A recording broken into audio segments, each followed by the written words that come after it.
Gotta get in here and get you up to date. I was actually on Facebook earlier, and I just thought I'd let you know what happened already this morning because I've been getting up at like 7. I was getting up at 8 before, and every time I get up, I do the same exact thing. I take my pills in my locked rental bedroom in a condo. Then I empty out my coffee pot and fill it with water in the hallway upstairs bathroom, and then carry the coffee pot to my bedroom with water in it, and then fill it up. And I put water inside the coffee pot, and then I take this bag of coffee out of my refrigerator, my mini one, inside my closet, and then I scoop out of this like crinkly bag of coffee, and I measure it with a spoon, and I put it inside the coffee pot, and then I make coffee, and then I press start, and then about 2 seconds there's beep beep beep beep, and then while it's brewing you can hear it go whoosh. So then I got people smoking crack in the other room and like listening and making it look like it's what I was doing. And so I even got a new clicky remote. If you listen really close, if I turn you can hear clicky.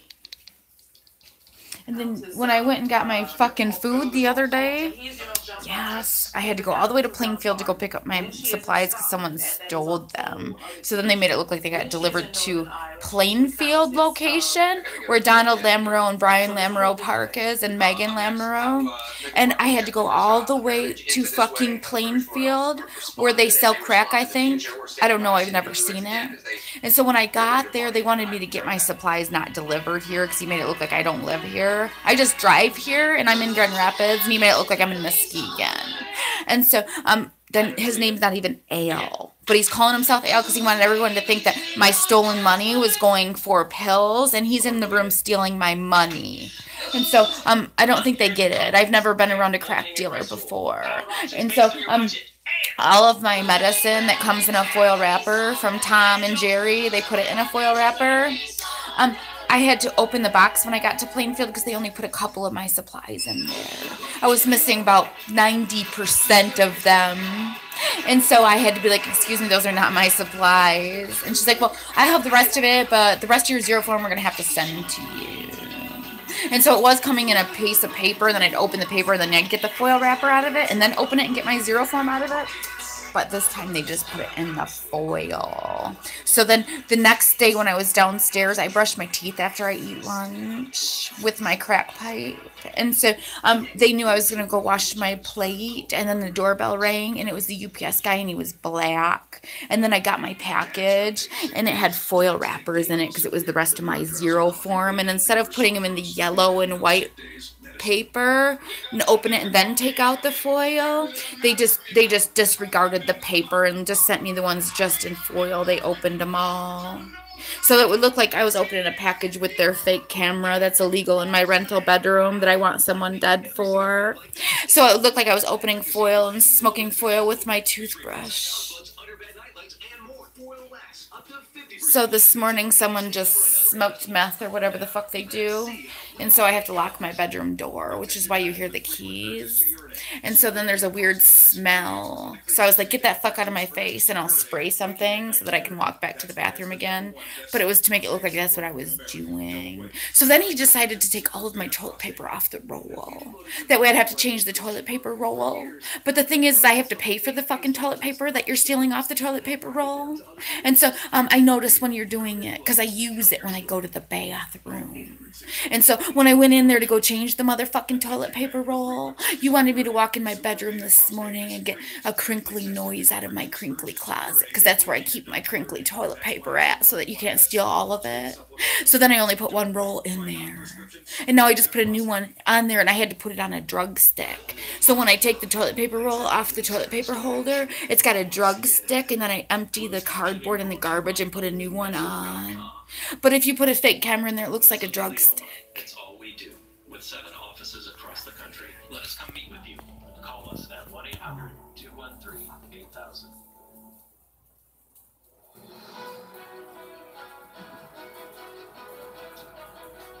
An exciting day for the British royal family, perhaps a new day for the family. Today's royal wedding had all the trappings of a fairy tale with a very modern twist. The American bride, Meghan Markle, bringing a taste of home and a new kind of history to one of the most tradition-bound ceremonies in England. As churchgoers listened to a rousing performance moments of Stand By Me by a gospel choir and a impassioned sermon given by an American bishop, the likes of which surely have never been seen in St. George's Chapel. Meghan and Prince Harry, a modern couple so clearly in love, exchanging vows in front of the Queen, a who's who of Hollywood celebrities, hundreds of guests, millions of people watching around the world. Quite the day. I'm Anderson Cooper. Thanks for joining us. Here with Don Lemon with more of CNN's special coverage of the royal wedding. So it's been just quite a moment. Harry and Meghan, who are now known as the Duke and Duchess of Sussex. I love the ring of that. There's something symmetrical. They capped their marriage outside with a kiss outside of St. George's Chapel. She wore a long sleeve gown. It was modest. It was, yes. Yeah, you think so? It had a beautiful neckline, but this was a modest gown designed by the first female artistic director of Givenchy, and a Queen Mary diamond bandeau tiara lent to her by Queen Elizabeth. Harry wore his military uniform, and he was still sporting a beard. Don, that was unexpected. So the sort of exposed shoulder, and I thought that was going to be a bit controversial. And this morning we were talking, and they were saying, no, she must wear sleeves. She has to cover herself. The Queen wouldn't like it, but I thought that was. This is a very typical Givenchy neckline. We think back to Audrey Hepburn, who was perhaps Givenchy's most famous client.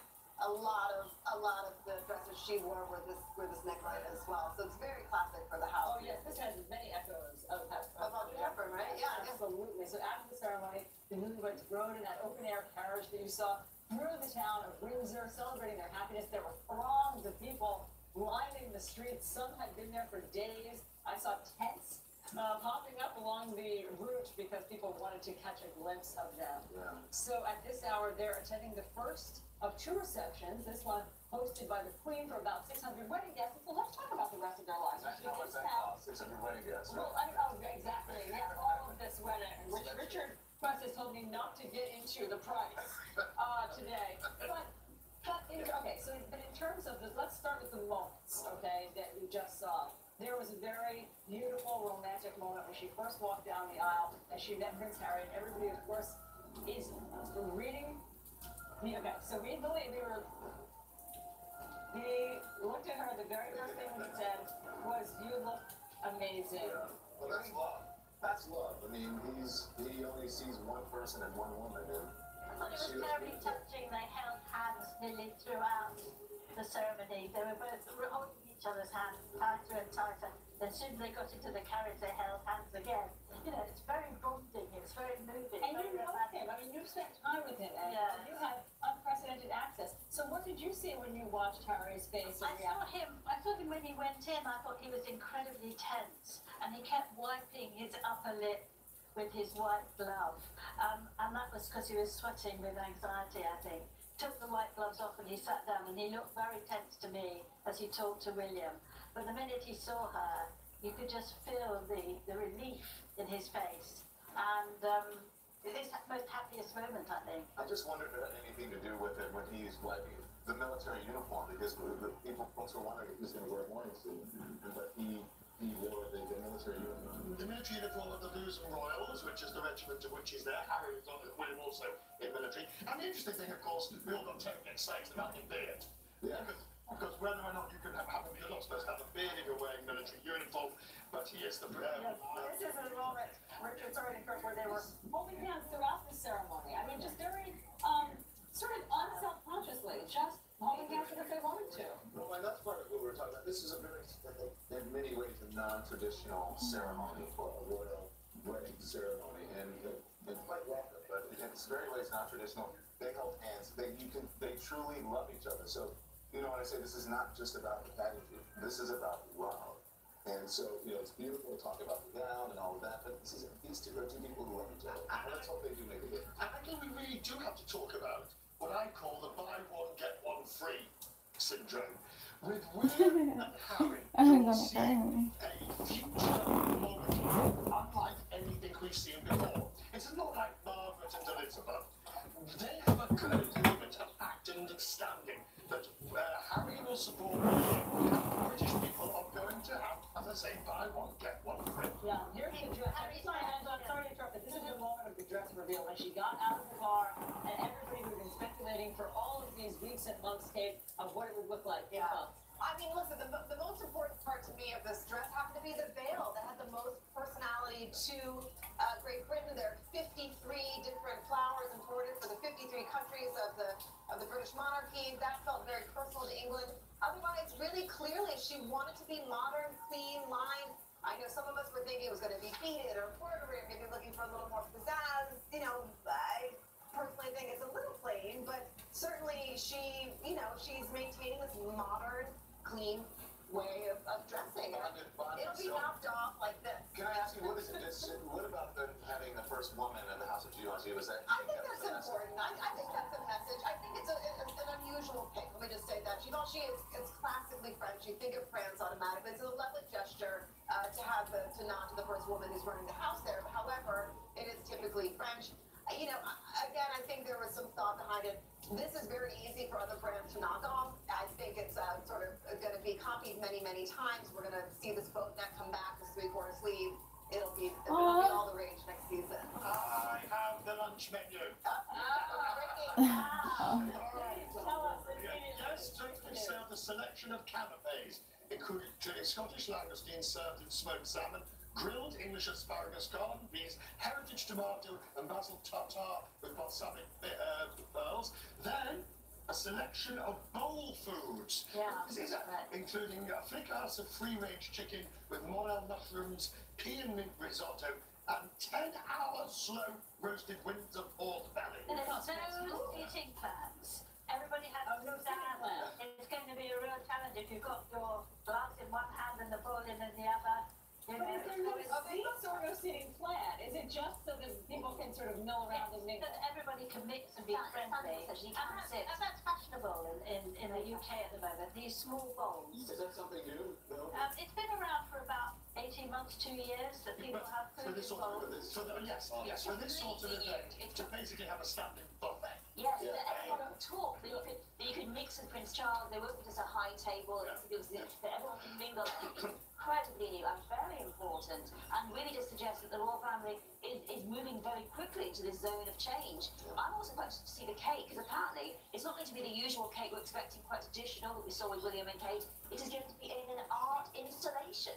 That's what I've heard. That's going to be a unique cake. I think you're right. I think many of us may be underestimating the power of youth. This is a very young mind. I mean, except the King Prince, a very young, very modern, very hip. The cake, I think, is gluten-free. I mean, these are, we keep talking again. I don't want to keep going back to the same thing, but we keep talking. This is change. I don't think it's revolutionary, but I do think that we are moving in the right direction. So, she's like Meghan Markle is pushing in the right she's also like an direction. Instagram bride. She used to have a blog called The Take. She's very into, she's very savvy about being an influencer, a social influencer. And I think these are all things that she probably saw herself and liked and took notes, as many brides do, and start jotting things down her Pinterest board or whatever. She's very modern in that stuff. Yeah. And the toast.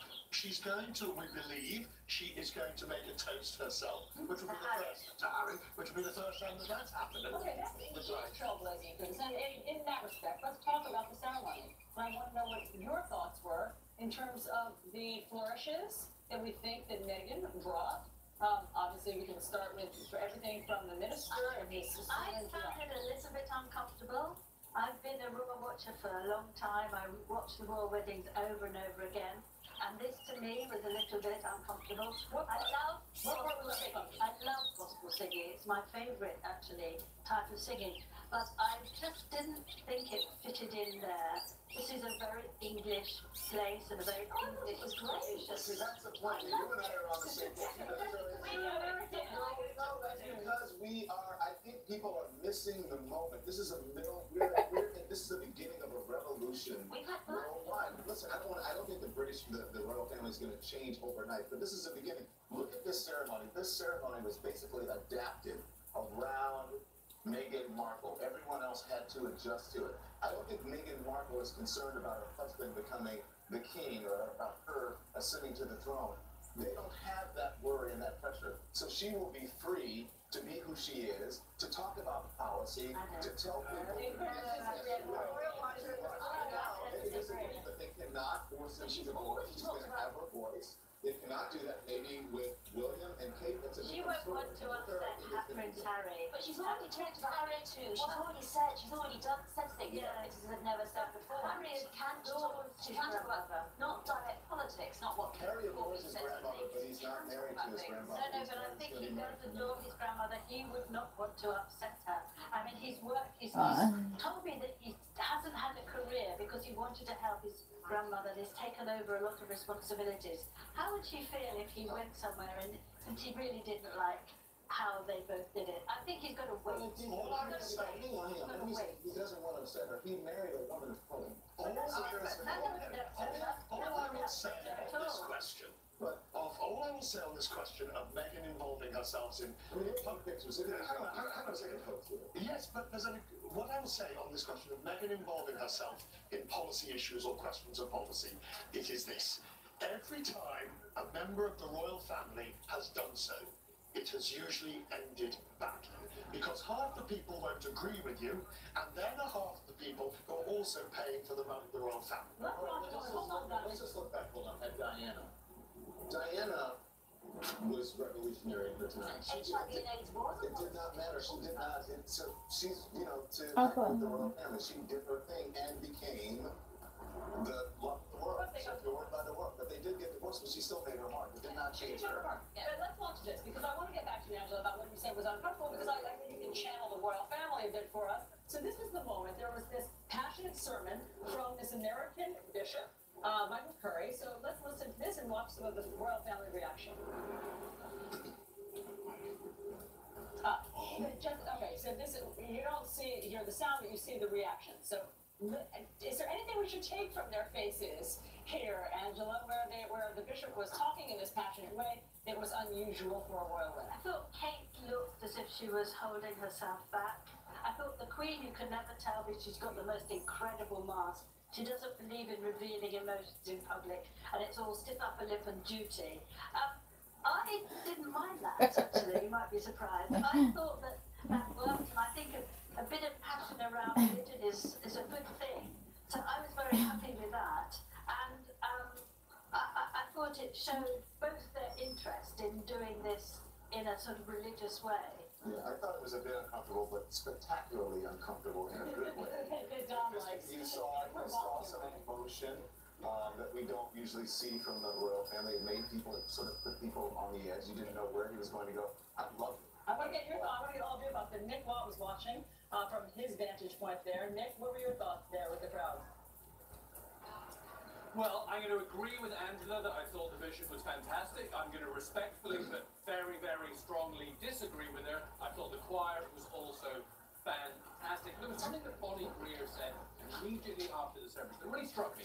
She said, there are people in that chapel who will never have seen a service like this, and she is dead on right. I mean, I grew up in the Anglican Church. I have sat through dozens and dozens of dry, dusty weddings at school. I went to church every single day. This was next level. Somehow they managed to make it personal, profound, and there's maybe 1 billion people watching this on TV, but they still managed to, steal those little moments, the lifting of the veil as we've talked about, just the little bits of eye contact, the smiles. It was amazing, it was inclusive, it was powerful, it was profound, as I say, and I think it may have changed some people's minds. I mean, listen, I can, and I will speak for maybe a chunk of this country, I can be a bit of a cynical old goat sometimes when it comes to the royal family, but this, I had a tear in my eye. And on Twitter, some people I follow here, they say, what, in 20 minutes we've all become royalists? Well, it's not that fast, but it is the start, it is a change, it is, we hope, a sign of things to come. Thank you, guys. Now to another cynical what did you think of the bishop and the royal? I mean, I know you were sort of studying their faces and the body. Was not some of their reaction. Look, you have to put it into context. He was wonderful. They were uncomfortable, but they knew what they were going to get. Having said that, it is not the bishop's job to make the Queen uncomfortable at a wedding in her own chapel. But she wasn't that uncomfortable. Others might have been, but that's only because it's different, and there's nothing wrong with being different. It wasn't so different as to be off the reservation. No, this was a warm, welcoming, loving address that added a different tone to the day. Well, I love the Stand By. I love the choir. I love them singing Stand By Me, which is they were standing by each other, they were holding each other's hands. And, you know, I know that you thought that the gospel wasn't the right place. I come from people that's not there. We've had black people in this country since the 11th century, since the same time as they built St. George's Chapel in the very early days. We've had them for so long. And for example, when Catherine of Aragon came over to marry Henry VIII, she brought black attendants with her, she brought people of colour with her. So we should reflect that. England's culture, Britain's culture is about black culture, just as much as the dry, dusty sermons that Nick Watt was talking about. And it was an incredible sermon to hear. British aristocracy did benefit from slavery, and to hear the bishop talk about resilience of faith with slavery in the chapel, to many people there who had... Okay, I gotta get ready. Somebody pick me up for lunch. Stories of the future will write huge books about this. I also just thought that this particular rendition was particularly heartrending. That there was the flourishes that they put in there and the sort of pace. This is when I was starting to sort of well up. And I like it was a London-based choir singing this, you know, Benny King. I mean, we all think of the movie. There's the melding of British and Americanism in this one song, in this one People movie. are not necessarily interested, especially in the United States, in the royal family. They just think it's all about pageantry. They don't get it. Are really tuned into this. They're dialed in, and they're looking to the royal family now, hopefully Meghan and Harry, to change this, to be transformational, to be transitional. So I think that's my takeaway from today. There's lots of light and love. Can I just add something about that? The word "stand by me," I think does epitomise what they've both needed since childhood. I mean, he has gone through a great deal, as has William, but he hasn't had the support of somebody he's met years ago at university, like William had with Kate. So he's really trying to do it on his own, Harry, and he's done it through his charities. And it's been really hard for him. You mentioned that he had mental health issues, and he's wanting someone who would stand by him. Previously, when he did the women he dated before, didn't necessarily want to be part of the royal family. They couldn't take them. They couldn't take the spotlight. It's very, very hot. She's standing by him, and I think that she needs him to stand by her because she's only had one member of her family there. It's been a very difficult week with all the half brothers and sisters and fathers and all those things. And if they found a patch where they feel they both have the person who would stand by them for the future.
Introducing a driving experience that combines classic Scandinavian design and cutting-edge technology to keep you and your loved ones safe. The 2018 Volvo XC90. Our idea of luxury. I've been trying to prepare for this day. And I'm still not ready.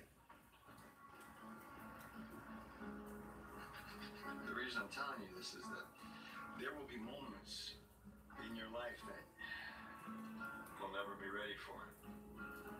Your little girl getting married being one of them.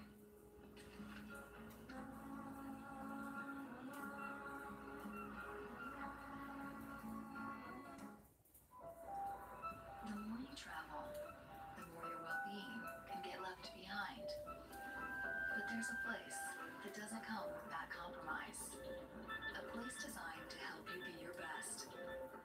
Welcome to Weston, where you're given a choice. Not just to get up, but to rise.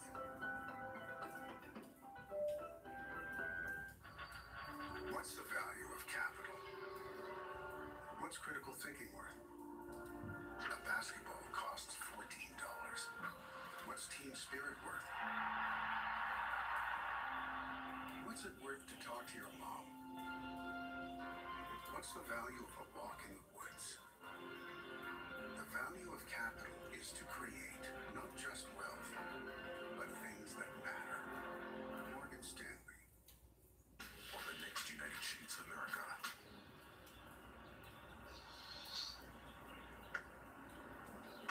I couldn't have said it better myself. United States of America. New episode tomorrow night at 10. Hiring was always a huge challenge. Endless hours on job sites with not a lot to show for it. Then, I found ZipRecruiter. They figured out hiring. I post my job, they put it all over the web, and they send me the right people, because their technology is smart. ZipRecruiter often sends me the right person in 24 hours. The smartest way to hire. ZipRecruiter, the preferred job site of college sports fans. Try it for free at ZipRecruiter.com/champion.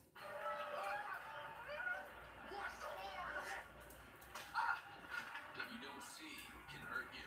Today's connected world is full of threats you may not see if you just monitor your credit to help protect your identity. LifeLock sees more, like your personal information on the dark web. And now with the power of Norton, we detect threats like ransomware too, to help protect your identity and devices. Plus, if there's an identity theft problem, we'll work to fix it with our $1 million protection package. Get new LifeLock with Norton, starting at $7.99 a month. Anthony Bourdain Parts Unknown. New episode tomorrow at 9 on CNN.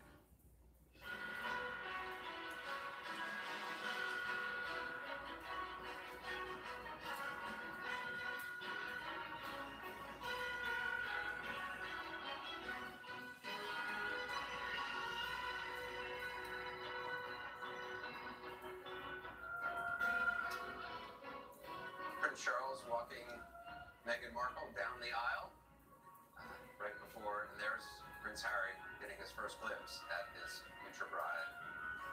There's a reception going on now, hosted by Queen Elizabeth for some 600 of the invited guests, and then there's going to be a knees up, as Max Foster calls it, names later tonight, and hosted by Prince Charles, probably a point for younger. Right, royal knees up. Yeah, right, royal knees up. That is crazy sound. That's my favorite. Yeah. Tori's with me. Yeah. We're also getting our first look at the wedding cake. Aisha should say has that. Aisha, what does it look like? Well, I'm Miss and I come with cake news, and it is indeed a beauty. You know, we're so used to seeing these multi-tiered, some might say monstrosities, but Meghan and Prince Harry have gone for something a lot simpler. We knew, of course, that it wasn't going to be your traditional wedding cake, and what they have is like these basically single tiers, almost individual cakes, which we know are sponge cake with buttercream filling and elderflower frosting, if you will. And what Meghan had said is that she wanted it to have basically the taste of spring. She wanted it to be light, and she wanted it to be delightful and just not your stodgy fruitcake that you normally get at most weddings. So this is very beautiful. It is very fresh, as I said, not multi-tiered, not overly ornate, very simple, very elegant, created by Claire Tack of Violet Bakeries. She's a baker in East London. Meghan first met her when she wrote about it for her blog, The Tig, and obviously struck up a relationship what has lasted this length of time. But it's a beautiful cake. I would just like a slice now. Anderson? Yeah, the bowls are quite, They call it the fuel place, eh? Bring your bowls. would that feed 600 people? Got it. Also, there's an odd tradition here, which I didn't realize, that traditionally it's a fruit cake, which obviously lasts for... no one ever eats. And they don't eat it. But they actually would slice it and mail it to people. Yes, and then we sell it on auction sites. So it would be hard enough first. So they would send it to people who were at the reception as a memento? Yes. Really? Yeah, so the parents, they'll do it and they save it, and they normally save the top tier of a cake, because as I said, it's normally a monstrosity. They'll save the top tier for the first baby's christening. But I think a piece of Charles and Diana's cake sold last week for some of the children. Wow, all right. But it doesn't last. I want to go over to Josie with some initial thoughts on Megan's dress. Okay, so I want to talk about the dress, but I want to show you a picture of it. So let's have a look, because we can do it show and tell. All right. Here we go. There we go. So we know the dress is Givenchy by Claire Waykeller, who is the first female artistic director of the house. But the dress is exactly what Megan's personal style is. It's the simplicity of the dress, and right away you can tell that we talked about having no embellishment, no lace, none of the frou-frou-ness of it, and it feels very modern and stark. But of course, that neckline, which we'll get to later, but that neckline, that boat neckline, because you are required to have covered shoulders in St. George's Chapel, and this barely gets away with it, but I think that's what's so great about this particular gown. And of course, the small waist. And it's a very heavy structured satin silk that they've bonded together, so it gives it that sort of real structure. And of course, it just has that soft, straight down feeling, but again, a bit of a train. And the train is not overly dramatic. Diana's train was 25 feet, and Kate's was 9. I feel like this is a lot less. I mean, the drama for Megan really came in the veil. But let's talk about the neckline. This particular neckline right here is something that we are going to see influence fashion, wedding dresses, in years to come. Really? You think it's going to have that big an impact? I think so, because I think this is a very elegant way for a bride to sort of show off your shoulders, show off your collarbone. This really is the most flattering part on any women. And in a way that they're going to say, look, I can be a fairy tale princess without all the frou-frou. A dress like this, though, what does it run somebody? Well, this is a Givenchy haute couture dress. So when you get an haute couture dress, which is custom made for you and it's fitted the way that this is done, this could be north of $100,000. So they sell that like Kleinfelds, or? You will not find that on the field. There'll be a version of it, presumably. There will be a version of it, I find out, I'm sure, by the end of the week. But no, I mean, and the thing is, like, this all happens very quickly. And usually couture dresses take a long time to make. But Megan really met Claire in January, at the beginning of the year, worked with her and Jessica Maroney to really get the look together, and did the final fitting at the end of April. So all of this happened in probably 3 or 4 months. I mean, is there symbolism in what she wore? There is, and I want to get to that. So the symbolism here, I think the most specific, though, is coming from the veil. The veil, there we go, can we see it? The veil is actually where they chose to really put the symbolism. The dress was simple and it was classic, but this veil is big, and it's really, really dramatic, and it's 16 feet long of silk tulle, and it is embroidered, and this is where the symbolism really come in. All along the edges here, which you can see really delicately, with the flowers of the 53 Commonwealth countries, because Megan really wanted to pay homage to the countries that she'd be working with. And one of the countries is coincidentally Canada, where she lived for the past 7 years. So there is a lot of personal meaning to her for this as well. And of course, on the veil as well is a flower that is represented outside Kensington Palace. And then one that is the flower of California. And the tiara. And the famous tiara, of course. And her mum called her Flower when she was growing up. So there's flowers too. So adorable. And of course, look at the drama of that particular veil, where you can see that sort of 16 feet just really trailing behind her. I didn't realize that. I mean, I know nothing about this, but I didn't realize that was from the veil. I thought that was from the dress. But no, the dress is actually quite simple, and the train is not that dramatic. And that's why I think it's so elegant to see it from the delicacy of what the veil is and what it represents as well. But of course, the tiara, that is the diamond bandeau from Queen Mary, made in 1932, on loan from the Queen. And that center brooch right there was what the tiara was created around. And that was gifted to the then Princess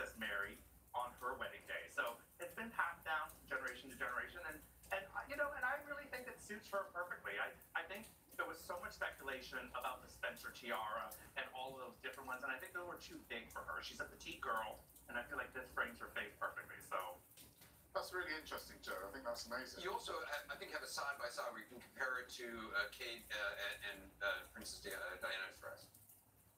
And there we are.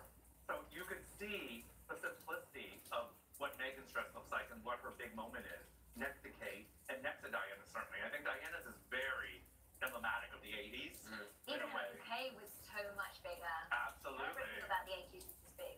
And I think Meghan, that was something that Meghan went into this wedding with, I'm pretty sure, to want something that would stand the test of time. She did not want to look at a picture of her wedding dress 20 years from now and say, well, that looks very dated. I mean, I think we've talked before about her being inspired by Carolyn Bessette Kennedy wearing something very simple, a slip dress on her wedding. And that was by Narciso Rodriguez. And I think this is what she wanted her version of that for this big day. There was also, I mean, I think a surprising amount of star power at the wedding. I mean, I think in advance, a lot of people didn't know exactly who was on the guest list. Oprah Winfrey was there, George and Amal Clooney, Idris Elba, who it was incredibly exciting to see. David Beckham, of course, Victoria Beckham, Sir Elton John. It was very Hollywood, but I mean, at the same time, these are all very personal. They have very personal relationships to Meghan and or Harry. So I think there was a reason they weren't there just because they were famous. Right, we've talked about Elton John. His working, obviously, he's done extraordinary work on HIV/AIDS. He's raised tremendous amounts of money through the Elton John Foundation. Something also Prince Harry's involved with as well. David Beckham is largely football and sport. Serena Williams there. Yeah, so that's a personal friend. And a lot of them are through organisations, as you say, with Beckham. But Serena Williams and Meghan met actually at a charity volleyball game a couple years ago that they played in, and they've stayed in touch and they've become fast friends. And Joe, you pointed out actually that Abigail Spencer was the only member of the Suits cast to actually be sat in the choir. In the choir with next to Serena Williams. So, and she has there she is in the polka dot dress, Abigail Spencer, and she has a very sort of personal relationship with Meghan in a different way. And you can see that all really plays out these celebrities and how they sort of really have a lot of personal relationships with Meghan and Harry. Yeah, James Blunt, the singer, as well. Bonnie, I know you were excited by, we didn't see as many fascinators, those hats. You like Oprah's. I was so grateful for that. I was deeply grateful. But you felt that Oprah was wearing a church hat. Well, Oprah wore a church hat. That's what's known in the African American community. That is a gorgeous church hat. And also signified for me her deep respect for being in a church, but also an understanding Meghan's mommy. See, because that's the other part of the picture. They both wore their own church hat. So it was very interesting to see that. And she did it without any sort of explanation, so it was wonderful to see her. She paid homage to this moment, which is a revolutionary in itself, the moment, very much. But I just want to say quickly, too, that it's important for people to understand that this country is in a deep, deep moment of history. Not only in its own history, it's going through a constitutional crisis. There are a couple of other crises that are happening this summer, and now this extraordinary marriage. So it will be interesting to see going forward how Harry and Meghan slot in to the change that's happening, but also the pushback that's happening. We're very fascinated. Well, also one of the things we'll talk about coming up is Meghan Markle, as a citizen, as an American, was able to speak out about causes that she cared about politics, about movements. That's not something as a member of the royal family she's going to be able to do. So she's going to have to sort of figure that out. Before we'll talk about that ahead, we'll talk about who's the best dressed among some of the guests at the wedding. Our team takes a look at that coming up. We'll be right back.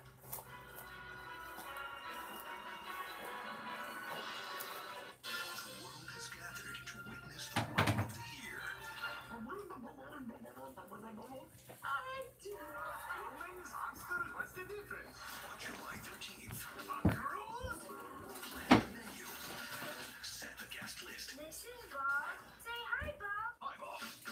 Get ready for the other monster event of this summer. Hotel Transylvania 3, rated. Welcome to BritBox. This is the new streaming home of great British telly. Browse mysteries to histories, comedies to cookery. Fancy a cuppa? Exclusive new shows and loved classics. It's the biggest streaming collection of handsome. Escape to BritBox. Start your free trial today at BritBox.com. Sometimes you have to unfollow your old dreams to chase new ones.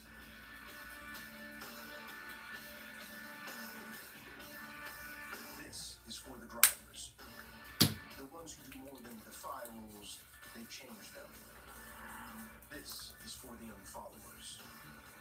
Hurry in to lease a 2018 BMW X2 S-Drive 28i for $379 per month. When you got nausea, heartburn, indigestion, upset stomach, diarrhea. Nausea, heartburn, indigestion, upset stomach, diarrhea. Here's Pepto-Bismol. Nausea, heartburn, indigestion, upset stomach, diarrhea. I'm Chris Cuomo. Let's get after it. How you let me know? Oh, you guys all sound the same. How you let me know? Weeknights starting June 4th on CNN. So Frank, you're the big hurt. Why do you need eugenics? After 40, a guy loses free testosterone. Even me. I couldn't stay in shape like I used to. So does eugenics really work? Yes, it's the #1 selling free testosterone booster at GNC. Okay, great. But does it work for you? Oh yeah, my workouts are incredible now. I'm feeling stronger, more energetic, with a lot more drive. So, say I knew someone who should try eugenics. How does he do that? It's easy. Just send a text to get a complimentary bottle. Frank's right. Now you can claim a complimentary bottle of award-winning eugenics by texting PEP to 321321. Its unique formula is powered by Testofen, a patented key ingredient clinically researched to help a man feel stronger, leaner, more energetic, and more affectionate. And trust me, you'll like the difference too. Examples are not available in stores, so text PEP to 321321 for a complimentary bottle of eugenics. 1968, a four-part, two-night CNN original series event coming Memorial Day weekend. And there's some of the procession earlier. I'm not sure if this is before or after Prince Harry waved at me. It's on camera. We're about to get the replay of the moment, I think. It was terribly exciting for all of us up here. Joe, you actually have a quote from the designer, something she said about. I do actually got a quote from Givenchy, from Claire Wright. And she talked about it being a very, very close collaboration with Megan in creating the dress. And she said, we wanted to create a timeless piece that would emphasize the iconic coat of Givenchy throughout its history, as well as convey modernity through sleek lines and sharp cuts. In contrast, the delicate floral beauty of the veil was a vision Megan and I shared, a special gesture embracing the Commonwealth flora, ascending the circumference of the silk tulle. So, in a way, it was very much Megan as much as it was the designer. And we'll have to remember that Hubert de Givenchy dressed Audrey Hepburn. Yes. And so that was the whole icon. How many people would have been involved in that design and work and the dress? Well, I think in this case, I mean, we learned a lot of this from Sarah Burton making the dress for Kate Middleton. She excluded her entire workroom because they were worried about leaks, and she had 2 real top seamstresses work on it. And when the needlework and all the embroidery went out of the studio, they told them they were making it for a television series. So I think in this case, it was under cloak and dagger as well. So I think very few people knew about it other than the designer. That's amazing to keep it quiet. Oh, it was the best kept secret. No, it wasn't even On the radar. remotely thrown out there as a possibility, which was very interesting. Yeah, of all the names I read on lists of potential designers, that her name was not. Never. And she very much acknowledges she is a British designer at a French design house. So there is that sort of global quality that I think so much as Megan. I mean, she's American. She lived in Canada. She's now a Brit. You know, there is all of that stuff that feels very much about the world. And Audrey Hepburn did play a princess. Yeah. So that's that whole sort of language. And I think we had footage before Megan stepping out of the car. That was Claire White Keller rushing to fix the veil and to fix the train. I mean, the designer herself rushed over to fix sort of the way it played out. And I think that was a very big gesture. It's good she was there because you'd been worried with no adult bridesmaids. Like, who's going to fix the train? I know. The veil? Coming up, we're going to go over with Joe, who was the best dressed among the guests at the event. Right now, let's go back to Allison. Anderson, we have a lot of thoughts on that. Yes, we We do. missed that on our film fashionistas. And by the way, Harry was waving at me too, Anderson. Was so it through the TV? Through the TV, yeah. Wow. Yeah. I And Megan saw too. that. She said, "Hey, Don, did you see that?" Not to see that part though. So there was, you know, this veritable garden of celebrities that came out in all of these beautiful, vibrant colors. So let's find out who your best guest, your best dressed guest was. Okay. So Kate Williams, whose outfit did you like best? Well, I loved Amal Clooney. I thought she looked absolutely fabulous in that bright yellow. She loves those bright colours, and I thought George Clooney was just thinking to himself, I'm Amal's escort today. She's the one. I'm just going to hang out beside her. But I don't think it was very interesting that Kate Middleton, the Duchess of Cambridge, recycled her dress. She wore it for George's christening and the Queen's birthday. I like that. Why do you need a new dress? And I lost, you know, I think she was trying to say, don't look at me. Look at the bride. This is all about her. Don't talk about what Kate's wearing. And we saw her dressed down for Pippa's wedding in the same way in the Queen. And I do think that's really very good of her to step back and say, focus on Meghan. Speaking of Pippa, she also was not garnering as much attention as she was at Kate's wedding. She was wearing a simple off-the-rack dress by the Fold, London, about $600 or $700. One could buy it themselves, and you know, I think that says she didn't want to blend in. And also, you know what I was sort of disappointed about blending in? Princesses B and Eugenie, who last time at William and Kate's wedding had that crazy fascinators. I mean, it was an internet meme. I mean, quite her hat became a Sure, if I put it down for a second, so they're in the room with me or something. very Jackie to me. She was wearing sort of this another kind of boat neck collar and a pillbox hat. She looked a bit like a 60s era. Yeah, a bit like a princess. Right, maybe she learned her lesson because not all of the memes were kind. Such a shame. Happy medium between internet meme and like. It's such a shame that you can't be.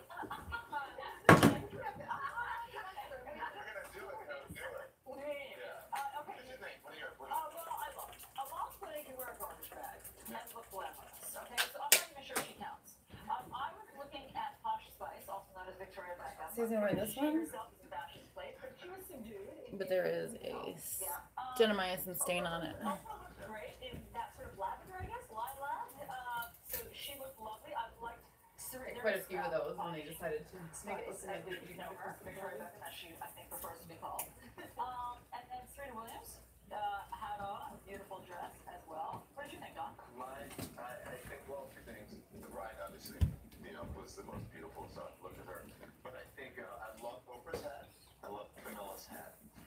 And Idris Elba's wife had a very interesting outfit on. I think it was, it looked like Lucy, I'm not sure, but I've always wore a traditional church lady hat, and I thought that was very respectful. You mentioned that as well. The Queen, the color of the Queen. Oh yeah, I call it a chartreuse. And you? It's a linen line. That's what I thought that she was wearing. It was not I thought really needed that. You're right. I thought she looked elegant, she looked restrained, she looked absolutely smart as could be in a very simple dress, and I love that colour on her. But otherwise, I was slightly disappointed how modest everything was. I didn't see a cleavage anywhere. Looking for cleavage. And you know, they had high necks, long sleeves, long, and sometimes they looked great in them, and sometimes they looked a little bit downy. I do want to. They didn't look. I mean, there wasn't a huge amount of colour. I mean, there wasn't many people that they haven't. Considering it's spring, it's a beautiful day. It's Windsor. It's a celebratory occasion. And we talk about Victoria Beckham's dress. Come on, maybe I'm allowed to this one. It was boring as stuff. What did they really feel? I have to agree with you when you talked about Meghan's mom. I got a note from someone who's a fan. She said the only one cheaper than Meghan was her mother, who was utterly divine. Yes, it looked like a trying not to cry obviously and holding herself together. I thought she came across as a really dignified, self-controlled woman who would be supportive of her daughter, which is very important on a I felt bad for her though in a way. We kept looking at her in the chapel and she was sitting alone. There was no other family member or no other. I mean, I'm sure it was a moment if she wanted to cherish it and she was emotional, but there was no one even from the royal family. I just felt like they could have put her with somebody that she could nut with or rub her shoulder or wedding band. Yeah, wedding band. That was very kind. At the end of the service, he took her hand and he walked her out. I thought that was very moving as well. His with that for a long time. Should I put this? You know, there've been other disputes for years. Yes.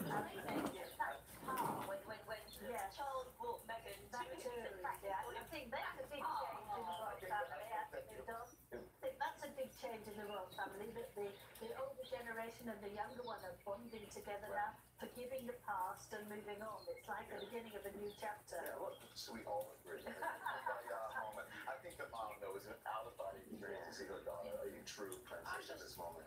Still ahead, though, still ahead. The youngest royals in their most adorable moments. Did they steal the show? That's the question.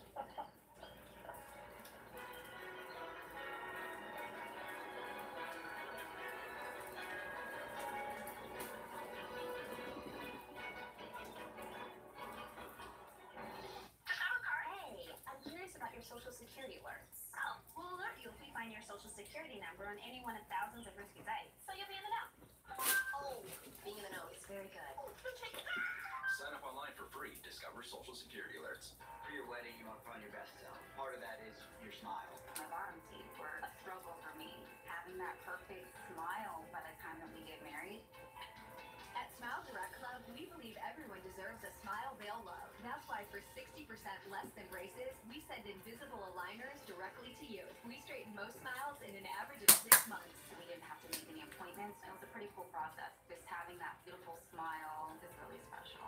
Get started at SmileDirectClub.com. Delivery should look like this. Crisp leaves of lettuce, freshly made dressing, clean food that looks this good. Eaten at your desk. Panera. Food as it should be. Now delivered.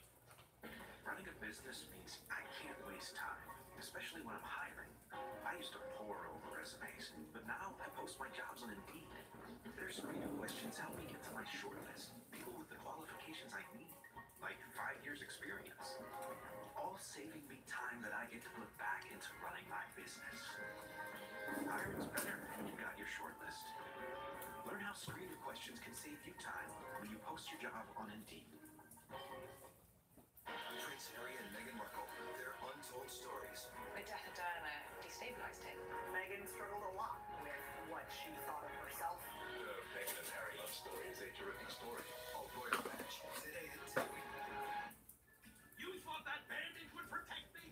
See the new skin over there? How could you not know it's the flexible liquid bandage? It seals out. It's stuff like water to dirt. Hey, there's a spray too. New skin. Apply. Seal. Heal.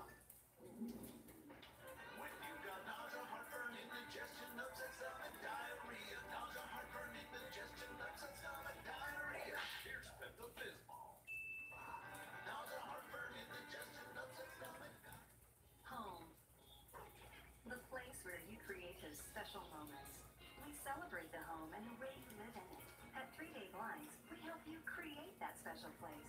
And because we know you're busy, we bring the showroom to you at your convenience and provide a design expert to help you find the perfect solution that fits your style and budget.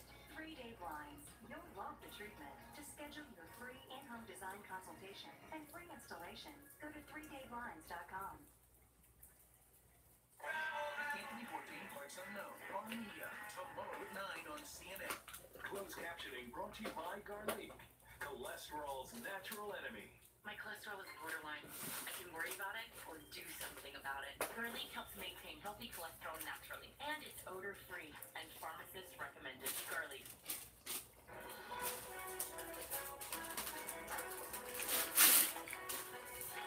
Okay, you see little Charlotte there, looking beautiful or splendid with her crown of flowers. We need to talk to John about the kids. Yeah. Because there would have been scene-stealing moments where the kids who played a wonderful role in this, you know, they were her bridal party, in the car. basically, because she didn't have a maid of honor, and so she used these kids. And Lynn, I have to show you this moment. Okay, this was the best. So watch the little page boy behind her carrying her veil, and there's a moment where he gets, he's like so excited, and he flashes that big toothless grin, which of course is an upstaging moment for the moment. That has become the picture of the festival. I love this too. I love them in the car. I love them waiting and then getting out. It's just beautiful. I mean, the kids stole the show. They really did, don't you think? To see how much Princess Charlotte loves the crowd. She waitresses all when she went to see her little brother. She was waving again today, and it's great to see that she's not scared of the crowd.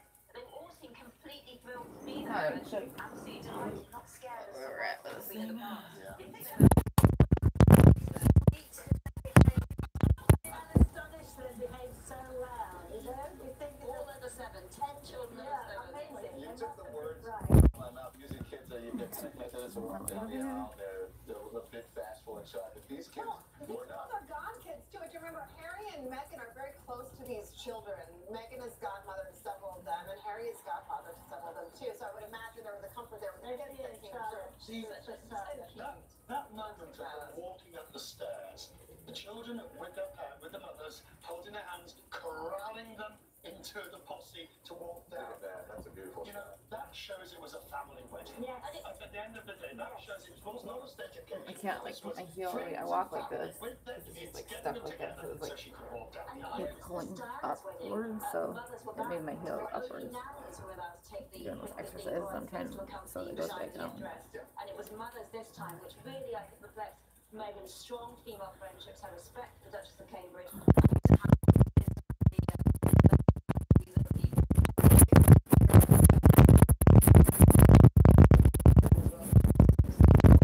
This stuff's like all laid out, so then I gotta put this medicine on top of that. This one goes on the edges. These are all prescriptions that they've locking in their houses and Max was saying that there have been quite a few rehearsals and not everything had gone right. All of the rehearsals, things had gone wrong. So it's obviously marvellous that every rehearsal went wrong, but on the day, it couldn't have gone better. Absolutely perfect. I mean, even look behind us. The weather they could not have picked a more perfect date for picture perfect. You were talking about the weather. This is the. We'll always get a few weeks of weather like this, but if you can get the right weather on the right day at the right time, now you've nailed it. And anybody who's tried to have a summer holiday in Britain knows the perilous nature of that occupation. It's a good home then, I think. It's a very good home then. You know, I think that all the kids, it just really shows how youthful now. There's a certain youthful vigor to the royal family, and that was. And I think a lot of this really reflected Prince Harry as well. Of course, Meghan was very, very hands-on, but also you think of Prince Harry, he chose the engagement ring. Of course, Alice has got this fabulous copy of the engagement ring with stones and collections. But also, last night, Prince Harry was out picking flowers at Kensington Palace to accompany the set bouquet, and there were forget-me-nots in there to remember Diana. So he had all these little touches. I'm sure he approved of the dress. I think it was so much of it was about what he was thinking too and what he thought would make Meghan happy. It's very modern. It is beautiful. I mean, this is to size. John, you can get it from the souvenir shop right now. You're going to start talking like this. Well, On behalf of the British taxpayer, I thank you for all the tat and rubbish that you have on Windsor High Street in the last 2 days. You have helped the economy, man. I love this moment with Charles and How nervous he does. Look how nervous he does. Every sinew is held tight. And Angela, when you back to the kids for a second, what do you think Kate's role is? You know, Kate was the star because she was so beautiful and seen as glamorous until Meghan showed up. Yeah. So how's this going to work? I think it's quite a tricky situation. I mean, Kate is an heir to the wife of the heir to the throne, but one. Meghan's come in with hundreds of ideas, forceful energy, and I think it's her nature to step back a little bit and just watch. She's very careful of putting her foot wrong, and I think that she will be moving forward very carefully. I think she's helped her a lot. You think Kate has helped Meghan a lot? Kate has helped Meghan a lot. Well, she's told her a lot about how it was, and she's the only one who knows that, and the others were born into royalty, so it's custom that they've had from birth. But Kate came from a middle-class family, very happy middle-class family, and William helped her learn it. And she's been with William since they were at university, so she's had a very long time to learn the details. She was rather cruelly named Waity Katie, and she loved him, and she was going to wait, because he found it difficult to commit, as do lots of people from a difficult divorced family. who does Meghan bond with? Is it Kate? Is that her? Do you think her pal in that? At the moment, she's just absorbed with Harry, and Harry's absorbed with her, and I think it will take time. I think they're certainly friendly. They're living next door. They'll be very helpful to each other. They've seen the kids. They love playing the kids. Harry is brilliant uncle. But I think how that relationship develops, they're both strong women, but they're like polar opposites of strength. Kate is strong for William. She wants William to be happy. She wants him to know what a normal, happy family life is. Meghan is, here I am. And that will have to sort itself out. And to the point at which you were saying, that you were talking about the modernising of the family, how these two women do modernise together, whilst, you know, recognising Kate goes in front. Catherine speaks first. Catherine is going to be the queen. But you're right, in the future we could see a very different relationship. This speaks to this idea of the closeness of William and Harry. They are together in the way they handle this. Yeah, that's what I said earlier when I said to heck with the royal family. What I meant is sort of the heck with tradition. And she may not be so concerned with tradition, but she certainly has to think about it. All right, hold up. That's the tightrope she has to walk. Hold your thoughts, everyone, because coming up, we do want to talk about another angle that we've only touched on, and that is honoring Princess Diana. She was seen in little moments and flourishes throughout this as well. So how was she remembered by Harry and Meghan today? And how was she missed? That's coming up.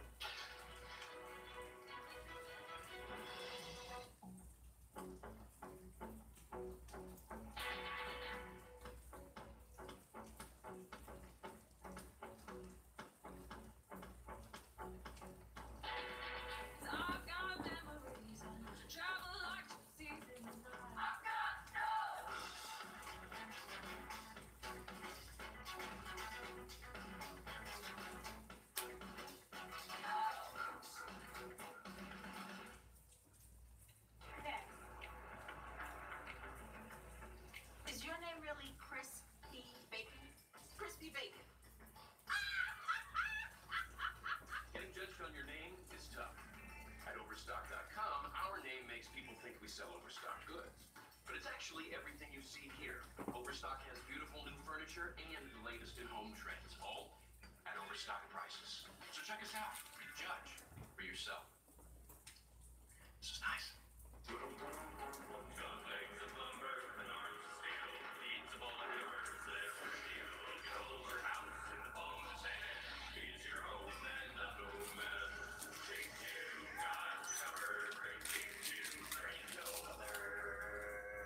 So, this is covered, right? Yes, ma'am. Take care of it for you right now. Yeah. Hi, this is Jamie. We need some help. It's time to get smart about home security.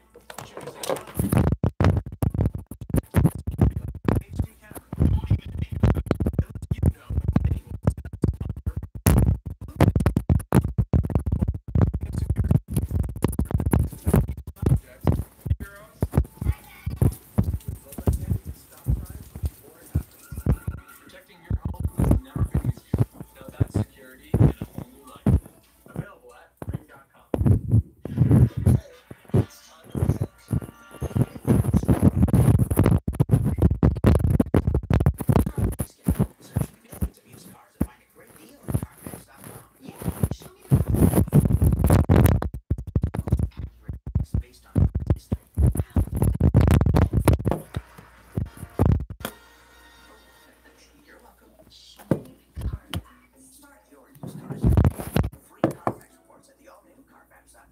I had frequent heartburn. My doctor recommended Prilosec OTC 7 years ago.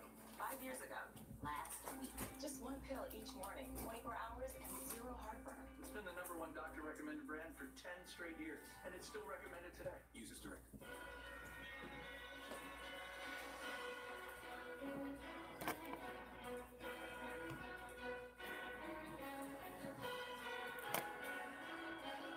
They're a beautiful couple.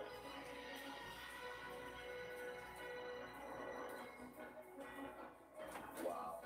It has been a fairy tale of a day. Isn't that beautiful?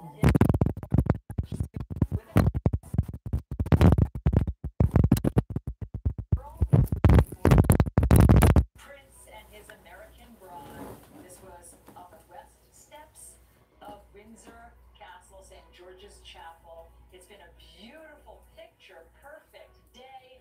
The weather has been perfect. The crowds have been perfect. with more of our royal wedding coverage. I'm Alison Camerata here in Windsor with Don Lemon and our wonderful panel. There's been all sorts of pomp and pageantry.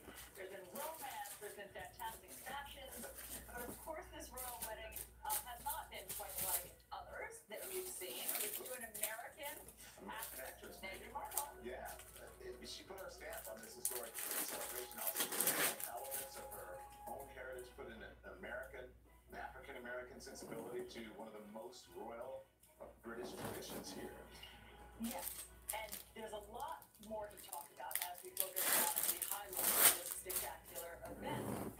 Of course, look ahead to a second wedding reception this evening where we expect Meghan to be wearing yet another fabulous She's got a wardrobe look. change, right? Of course she does. Yes, she can't just dance in it. Do we know? At least one more. Probably a couple more. Yeah. Can we quickly, can you talk about Harry's? I was fascinated by Harry's uniform. It was classic. Yeah. I mean, he was wearing the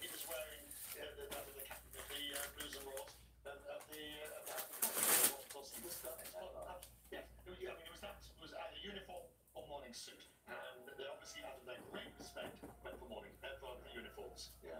It was so, Yeah, well, it's been happiest in the army. I mean, this is where he said, he told me he'd found himself. This is where he felt he could be Harry, Captain Harry, not just a prince. Yeah. And so he wants that attachment. Yeah. yes. Yeah. All right, we want to go over to Anderson Cooper for more reflections on everything that we saw today. Anderson? Anderson, by the way, Harry was waiting at me as well.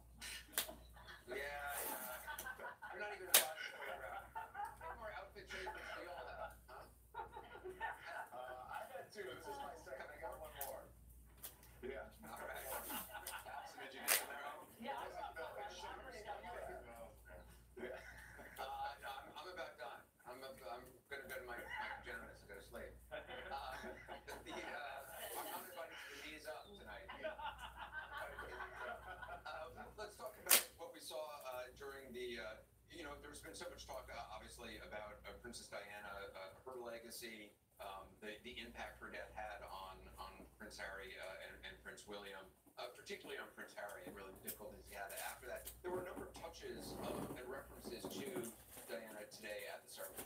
They're always done in subtle ways. Neither William or Harry are into great shows because they want to really, I suppose, pay their respects to her in a private, personal way. So in the flowers, white roses were included.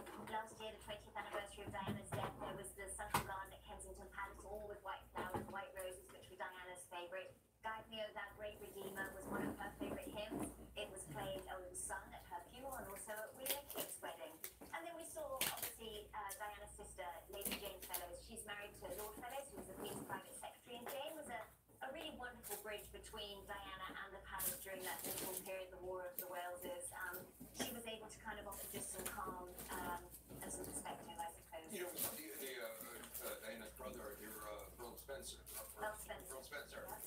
One of the things during, I remember I was a reporter at ABC News covering the funeral, and it was unforgettable, his speech, obviously, at the funeral.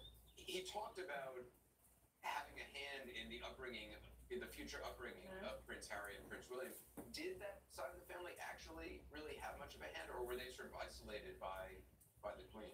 That was an extraordinary speech. I happened to be at Diana's funeral, and as he was giving that sort of rousing speech, we could hear the clapping start outside. It was actually very uncomfortable inside the Abbey because you could see the royal family and their reaction to it. I think the Spencer sisters have actually had more of an impact, Sarah and Jane, because Harry and William are close to those cousins. We've seen some of those cousins chosen to be godparents to the Cambridge children. Earl Spencer, he's got his own family, he's had his own troubles running Althorp. Diana and her brother weren't really on speaking terms at the time of her death. So he's tried to have an input, but it's been very much more the sisters that have played a hand. He's been very critical of Charles, actually. He has, very. Listing Diana's grave. But then, wouldn't it be what he did without being seen as insensitive? And Stand by the way. yeah, and I think you're right that the sisters have clearly been quite involved. You saw that perspective today. We also saw just how much Harry is just in love with Meghan, saying to her, "You look amazing." Yeah. It was undeniable, wasn't it? Actually. I come This back. is what William said to Kate. Is that right? Yes, and what is interesting, and I think we take it for granted now. We have been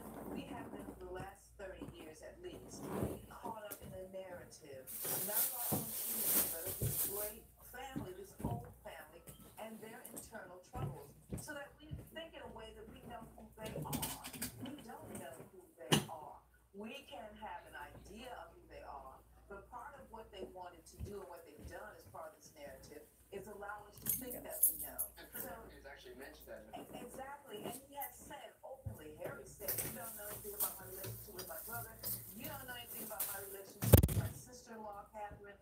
We don't. So it's an interesting sort of double face that's part of our lives now, that we think we know these people, but we really don't know. And the Queen is the master of that, so her technique is quite an interesting technique that she uses, and this is where Charles has come under some questionable issues. You know, people say to me, why doesn't she smile in public? I said, you know, it's literally, if she looks at something, you don't know what she thinks of it, and there's this natural instinct within you to fill that emotional Exactly. with how you feel it. feel. So you think, if you like it, she likes it, she doesn't. So that's yeah, so she's universally liked, which is extraordinary. Whereas if you start doing what Charles does and expressing opinions, you alienate some people. If you do what Harry does, actually, a lot. He, you know, over Diana last year, some people felt he went a little far about his emotions there. It's very difficult. This is the line Meghan's got to judge. And I have to say that we were talking about it earlier. I think she's got an impossible dilemma. She does. She really does. Either we know that she has opinions, unlike Kate, who hasn't expressed any. We know that she doesn't like Donald Trump. Yes. We know that she's a feminist and she's got very strong opinions about certain things. Does she suppress those feelings and undermine her own character? Does she undermine the monarchy? But if you're representing the Queen, you can't express political opinions. When Trump comes here and the Queen is suddenly ill, Meghan might be expected to step in. And she might be tested to do it. It might be a test for her to go and do it. But she's compromised. She's expressed her opinion.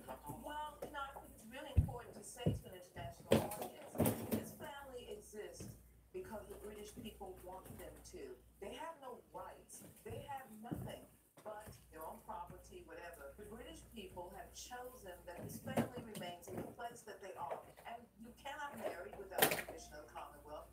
Edward was not allowed to marry. Margaret was not allowed to marry Princess Margaret because the people didn't want it. So we can sort of draw this kind of, you know, gooey narrative, but this institution is very much in the hands of the people, very much so. But do you think, I mean, Edward abdicated the throne because he wanted to marry an American? He had, Anderson, he had to abdicate it. It wasn't because he wanted to, but he was told, and literally told, you have her or you have the throne. You don't have a choice. That was the political establishment not wanting divorce to be seen as a norm. Exactly. Now we know it is a norm. Exactly. Actually, there's this Giles Brandreth tells this great story. How do you describe him? Me, a writer. You call him a comedian. He's got this great line. He said, when I first started going to Buckingham Palace garden parties, people who were divorced weren't allowed to go. Now they're hosted by people who are divorced. And he says that's the progression. It's important to recognise, of course, these people have tremendous privilege. If you ask them, would they give it all up? No, probably not. But at the same time, Meghan on Instagram, before she closed all of that, she was popping to Barcelona and drinking wine with her girlfriends. You can't do that anymore. You've suddenly got to be responsible to the taxpayer, to the nation. You've got to mind your P's and Q's. But it's also one thing to be born into it, and this is, I mean, for Prince Harry, for Prince William, this is the only life they know for their children. This will be the only life they know. For Meghan Markle, she's lived 36 years in another culture, and as an adult, and made her own life. Yeah. This is what I think they are saying. Kate was still. I mean, Harry's going to help her probably. Yes. And Kate, and got to help her. She's taking that on. Yes. It's one of, in one of the interviews that she did, I think it was sort of in their joint interview, she was asked about, you know, how does it feel sort of giving up your career? She sort of turned the question to the answer to make it more, well, it's not that I'm giving up, it's that I'm starting something new. But in fact, she is giving. Yes, he's a retired actor. Give up fundamental human rights. I'm not being ridiculous here. You give up fundamental human rights. You're right. That's right. You can't vote. That's right. You can vote, but you can't be seen to vote. That's right. You're not supposed to. Freedom of movement. You can't express your opinion. Anywhere else. And you cannot express your opinion about anything. And if Meghan can talk about not liking Trump, that's the end of that matter. I think we will be surprised by her. I think that we'll find the moments where she will know where to push and where moments that she will conform. And I think she's very right. She's very well. I'm not saying she's not going to do that. It is, but she's a grown-up. She will do that. But I just want to stress that this is not Meghan Markle walking into a family that she is going to change. They have allowed her to come in, and partly because they see that that's expedient as well for themselves. They do. They're very canny. But there are going to be bumps, and we need to know that so that we can be available as people who care about her, so that we know this. Otherwise, we are in some kind of gooey, treacly thing, which really does not exist. I think, you know, you can become president of America. Anyone can. You can't become the monarch. And as soon as that structure, that hierarchy within the top tier falls away, it collapses. And they are aware of that. And they all work towards the queen. It's whoever's in that position. Right. It's also very easy to call it a fairy tale, but exactly. Anything but. And it's anything but. No, I mean, anything but. I wouldn't want it. I want it for my I mean, it's a level of celebrity. It's a level of just the lack of privacy and the lack of. It's not even lack of privacy. It's the lack of being able to really be yourself. Yeah, always be on. Express yourself. She's maintained a sense of individuality because there are things that people think the Queen gets misled about, but she really doesn't. The messy band, the Queen does not care. The type of handbag, it really doesn't matter. There is not a rule book when it comes to that stuff. What's most important to the Queen is that you feel comfortable and able to do the job at hand. Where she will have to conform is in exactly what Bonnie and Max are discussing, which are expressing these political opinions or things that could be assumed to be political. And she'll have a second mouth license because she's American. So she'll open up her mouth and people go, oh, she's American. Oh, she's American. That's what Americans do. Oh, it's okay. She may change it in that way, and that we can then, the society can begin to accept her as an American. I think you're right, Victoria. She'll do the things that she's supposed to do. I think Bonnie Hammer, who's the chairman of NBC, told a great story. When she first started going to Kensington Palace, she would hug all the palace guards, and finally someone said, you know, you're not really supposed to do that. No, you don't do that. And she listened to them and said, I'm sorry, I'm American. Yeah. I know, she could say that. Let's check in with Allison and Don. Allison. Anderson, we want to talk more about their love story because that's obviously what everybody is celebrating and that was on display today in such beautiful ways. Their ease with each other, their comfort, their demonstrativeness with each other. Just the way they look at each other. I mean, you know how they feel about each other. This is the way they look, and they can't help but smile when they look at each other. And so, Angela, you obviously spent so much time with Prince Harry. Is he different with Meghan than he was with? He had other serious girlfriends. Yes, Is this different? have some of the serious girlfriends, but they didn't really gel in the way that he and Meghan had gelled. I saw an enormous change in him between before and once he'd met her.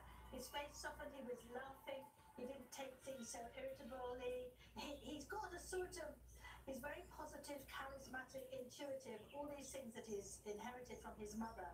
But dark shadows come over his face because he's got quite a temper as well. He can get irritable. He hasn't got the patience for bureaucracy and small detail. But once he met Meghan, everything softened. It didn't matter so much because he was madly in love with her. And it's a wonderful thing to see in someone that he physically changed his face, he smartened up. When I saw him for over a year, he wore his blue suede shoes and always a blue jacket unless it was a sporting event. Now it's colour neutral. Whose effect is that? Meghan's. So he looks. Did you hear the TV cast? I did. He knew right away. Yes. The day they went camping in Botswana. See why he's talking? They knew by that soon that they're going to go away together. That's driving in. Yeah, that's on the first sight. Romantic when he said he wanted to sleep under the stars together, get to know each other.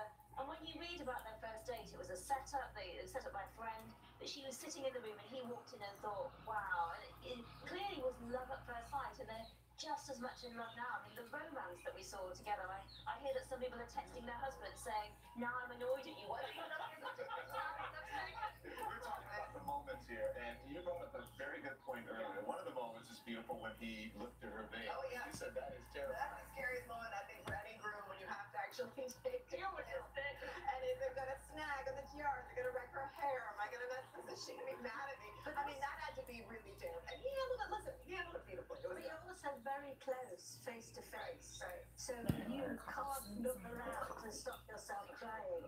And it's trying to very, read it. very moving. I mean, she had tears in her eyes, and he did too, really.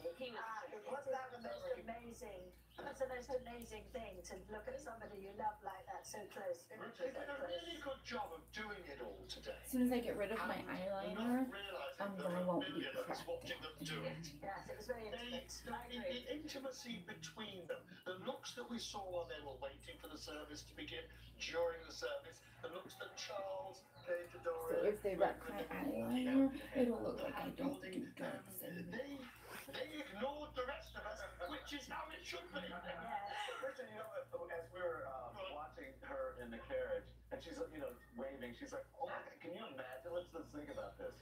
Can you imagine you're an American woman, you're now married to a prince, you're a princess, and you have all these people lined up, and they're waving, they're there for you. It's just Beyond anything she could have imagined. And she's got it for the rest of her life. Do not forget this.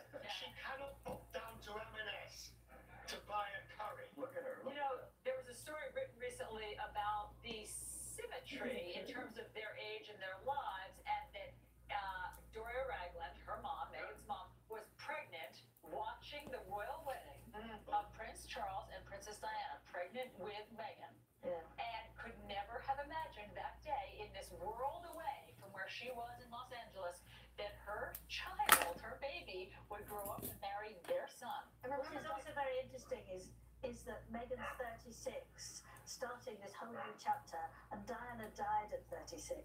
And it's very touching that Harry, who feels very close to his mother still, so that she would be dancing up and down and so excited, and Meghan would be her best friend.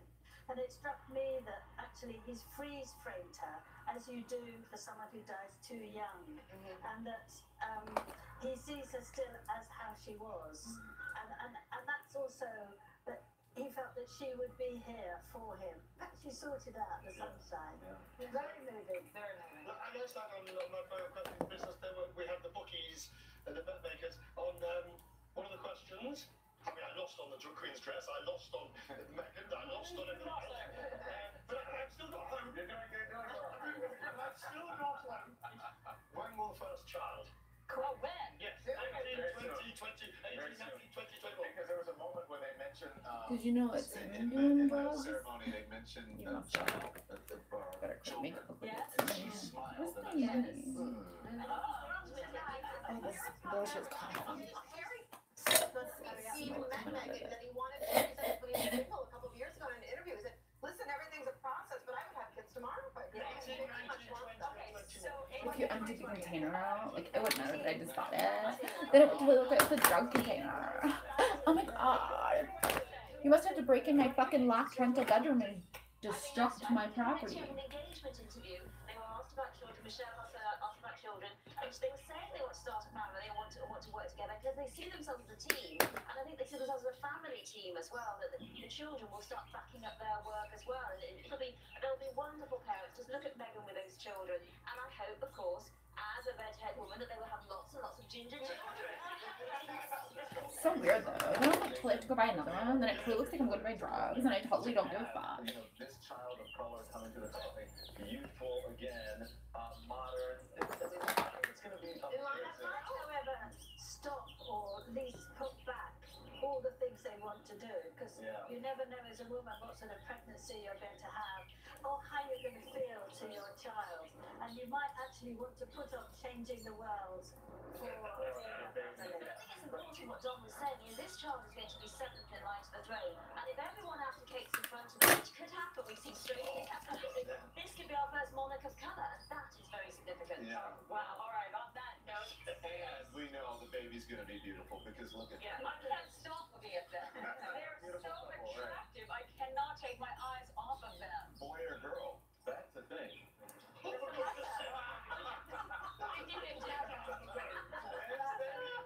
matter now because it's all the laws changed, and Diana will be number 2, even though her brother maybe. I know you could like do one of those like morphing the faces, like I'm my phone.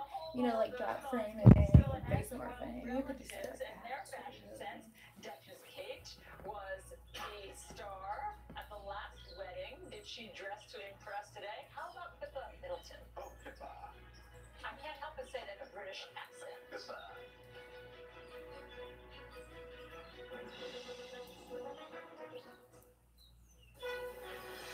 The Royal Wedding is brought to you by Volvo.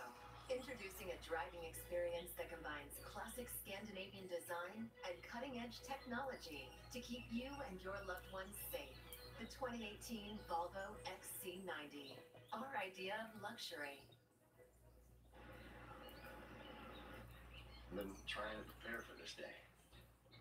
I'm still not ready.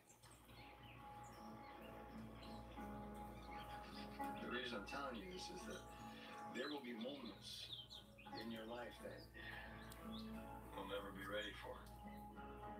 Your little girl getting married being one of them.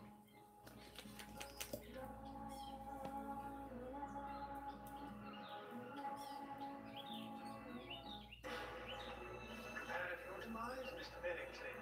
Do your worst, Doctor. I will. First, we have a presentation.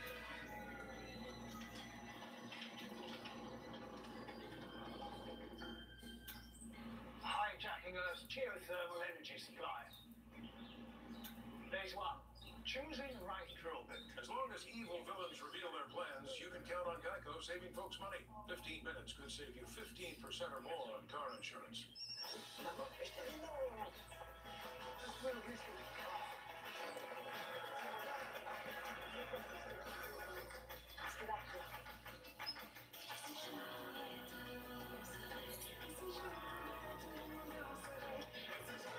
Voila. Pockets. So, why let life keep you from enjoying life? Step out of trouble. On the new season of Parts Unknown, there are some places that can still surprise Anthony Bourdain. What's on Tony's head? Successful fishing scene I've had here. Anthony Bourdain Parts Unknown. New episode tomorrow at 9 on Sleep. It's time for Sleep Number semi-annual sale. The dual adjustability of the Sleep Number bed allows each of you to adjust to your ideal level of firmness, comfort, and support. Your Sleep Number setting for your best sleep ever. And snoring? Does your bed do that? Right now, during Sleep Number semi-annual sale, it's the lowest price ever on the Queen C4 mattress, only $10.99. Save $500 and save up to $500 on Sleep Number 360 smart beds. And soon, visit sleepnumber.com near you. Liberty Mutual saved us almost $800 when we switched our auto and home insurance. With Liberty, we could afford a real babysitter instead of your brother. Oh, that's my robe. Is it? When you switch to Liberty Mutual, you could save $782 on auto and home insurance and still get great coverage for you and your family. Call 1-844-257-7382 for a free quote today. You can save $782 when Liberty stands with you. Liberty Mutual Insurance. United States of America is leaving Meltdown. So tomorrow night at 10.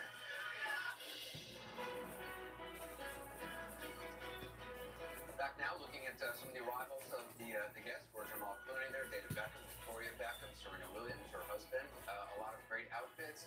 I want to talk to Josie, our celebrity stylist, about some of the outfits. So what about Meghan Markle's mom, Maria? I mean, I think with Doria Ragland, there was so much speculation she was going to wear Burberry because she was getting on a plane, coming to London with a Burberry garment bag. I'm just going to say she's much brighter than giving it away that way. But she did not wear Burberry. But let me just get to it. I want to show you a picture of Doria with my very special wand and you like this? I'm just going to make sure the plug is plugged in. Well, we're not. How many years have been doing that? You know what's really weird? This horrible teacher named Miss Young. I think I told you that. Number one, this is also designed by a brand new Just put a box around my desk so I couldn't see anything. And then, put me in the back row when she knew I didn't have glasses, and I kept saying, I think I need glasses, I can't see. So I'd have to like walk up to the front of the room and then have to sit there and like write all the notes down and go back to my desk. Not only that, like as soon as I got on that Live Me thing, she put like I was number 6, being held hostage by the KKK. Not to mention, decided to put on my phone that I got a C, a grade C, because she said that I would never achieve anything greater than a C. She was really, active in getting the fashion right for her particular wedding. These are so And the Duchess brown. of Cambridge, she was not wanting to take away focus from the bride. No, she was horrible very person. much about looking great, but also not becoming the center of attention. And so let's look at Kate Middleton for a minute. So She also showed up at Tom Drake's house, Ron Singer's house when I was there. Crazy hat, but she was wearing a yellow coat dress from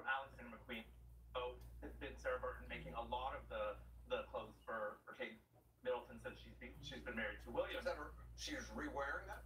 She is. She's worn it twice, actually. So on the left, You know how many years they did that to which you her? can't see again, I just drew on that. But on the left, she actually wore that to the christening of Charlotte 2 years ago.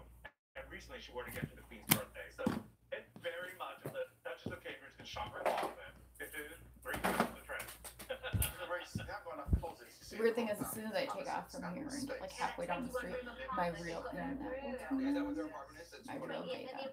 Because right now I'm just It's Princess Margaret's former apartment. They actually came under a lot of fire for how much money was spent on refurbishing it, but it hadn't been touched in decades. There was asbestos, dodgy wiring, all this other stuff. So, yes, we call it an apartment, but it's in a mansion. And I think this idea of re-wearing something, which we've seen Kate do a couple of times, I think you're going to see a lot of that from Meghan in a lot of the appearances to come. Because it was very much about sort of Michelle Obama's thing as well, to sort of really not be frivolous with clothes and fashion. I've reworn this jacket about the last 4 days. Well, you're on trend, Dave.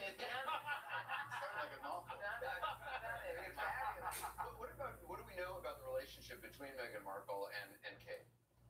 Well, we didn't know, and that's one of the questions I asked last night. Someone who was in the room with Meghan, how close are they? Because they're very different characters.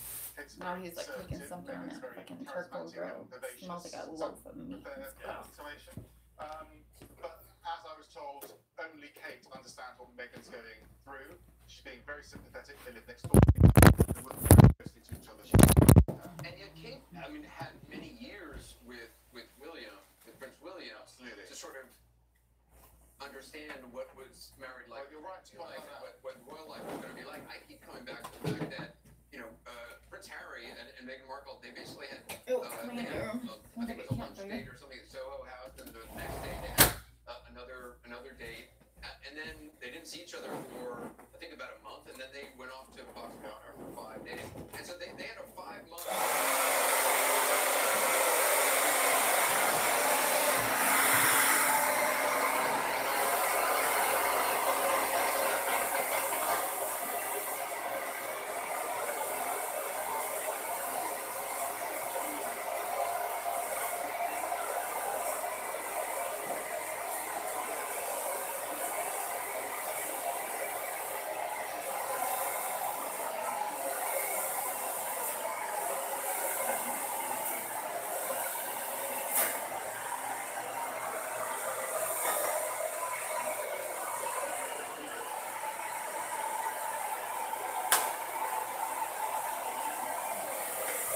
My elementary school was on the beach at the boondocks. It's not only about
Rebrace it. You could rebrace it. I don't know who's watching it though. Do you? I'm curious, because like when I rent a private bedroom, I didn't realize you could put a hidden camera in there, and so I'm gonna sue the living fuck out of you.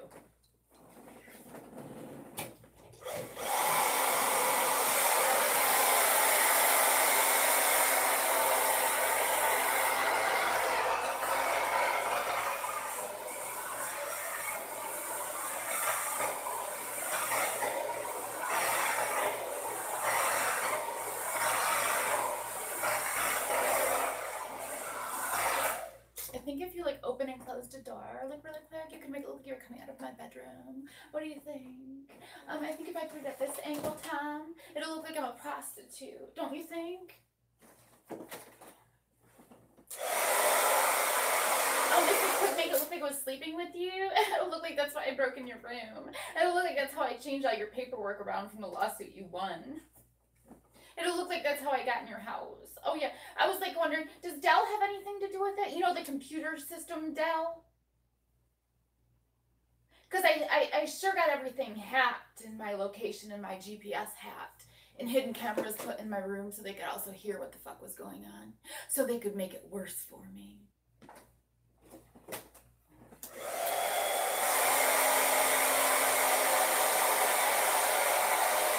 These locations, they were handpicked.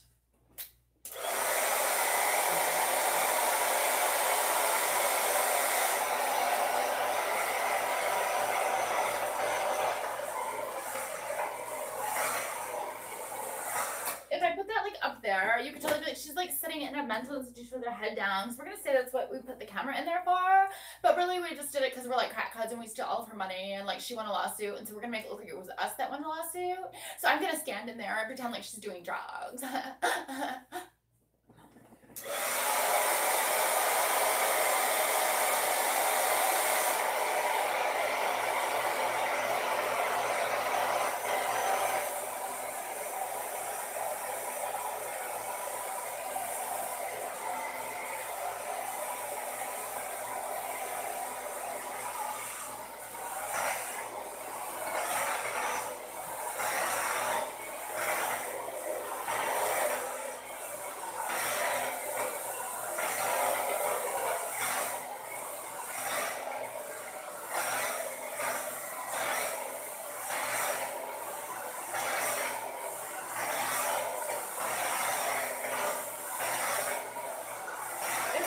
Some idiot over in the other room that's like holding me hostage. It would be like silly funny though if they made it look like it was silly funny.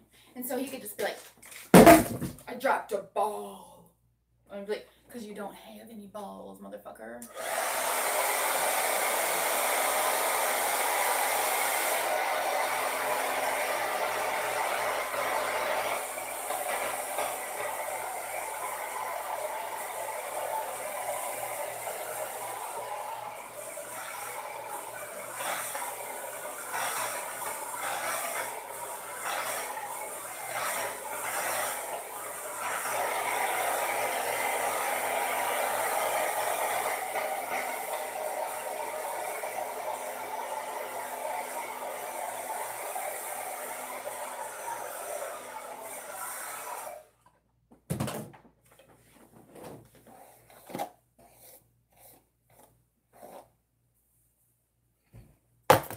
I thought you had some.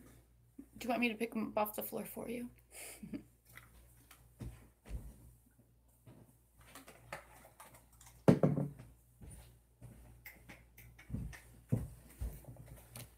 Or you need someone to do that for you too.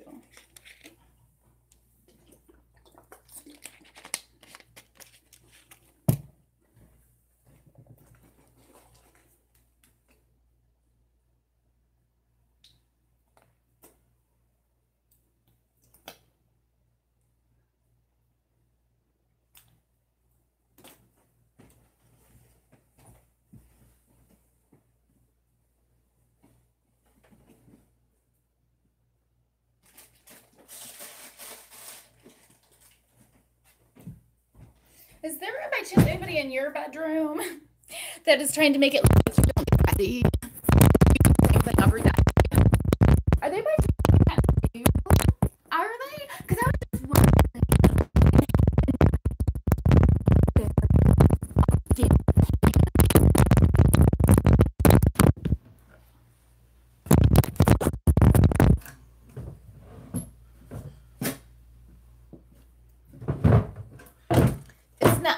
fucking, it must be the medicine. You know, the one that was supposed to stay on my leg when I had to carry heavy bags and walk around outside so that my leg would get amputated. Remember? And you were in a room spending my money because your balls are on the floor and someone needs to pick them up for you because it's my money. So no matter how bad you try to make me look, motherfucker, I'm the one that's got the money. And you're a fucking loser because you can't get your own. You gotta have a woman's money.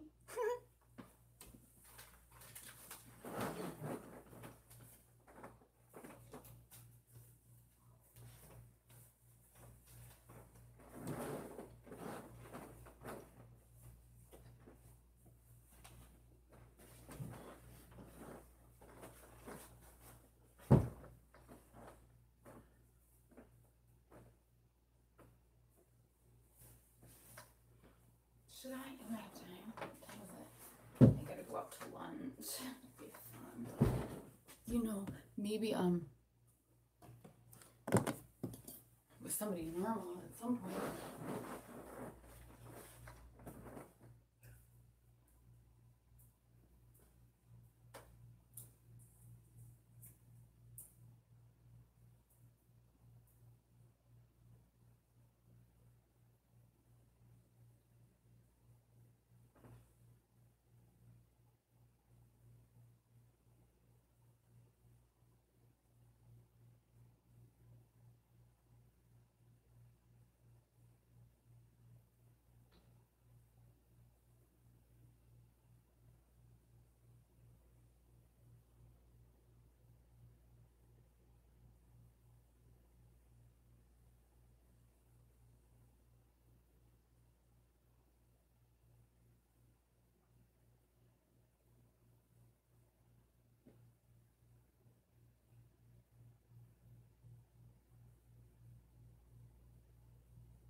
When she was doing that, they were going into the actual place, like the Beldanas, and getting their hair done and getting their nails done and stuff, like with my money. And then pretending like it was me that just did it. So it'll look like that's what I've been doing. But I haven't, because they stole all of it.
These are toes, and they get some nail polish on them.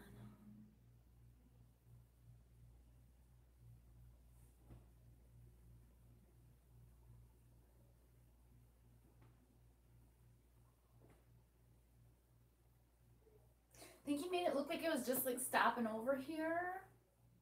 So it looked like I was like stopping over here and getting drugs and then going back to the house where I don't live at. Because that's where all my money's at, and my car's at, and my car insurance, and my kids, and my bank accounts. That they just fucking went through all my paperwork and made it look like that was theirs. And now he was going to make it look like my social security money was his. Oh, I thought you were going to drop a ball. Do you want to keep doing it? Because I'm going to make sure the fucking FBI knows exactly what the fuck you're doing. Because I want my fucking money. And if Sarah comes anywhere fucking near me, she's going to seriously get her head fucking chopped off in public. So if she comes in this room, I want her the fuck arrested for premeditated attempted murder. whether she's driving around in a car with Dave or not.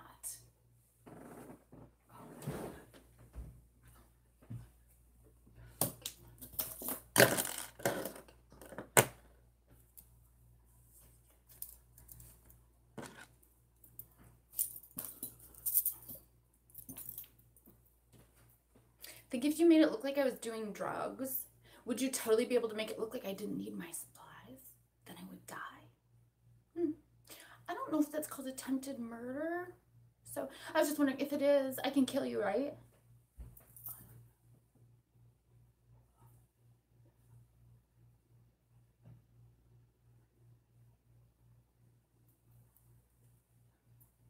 This isn't a hospital either, so they're gonna quick make like ding ding ding noises or make it look like my earbuds are fucking goddamn IV shit, because they just got caught recording me in a home that I rent illegally, looking at my tits and my crotch.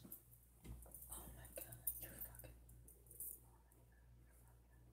You know, they put money on my account on that live me. I think I was gonna earn a castle, but I didn't even know I was being recorded.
Let me tell you right.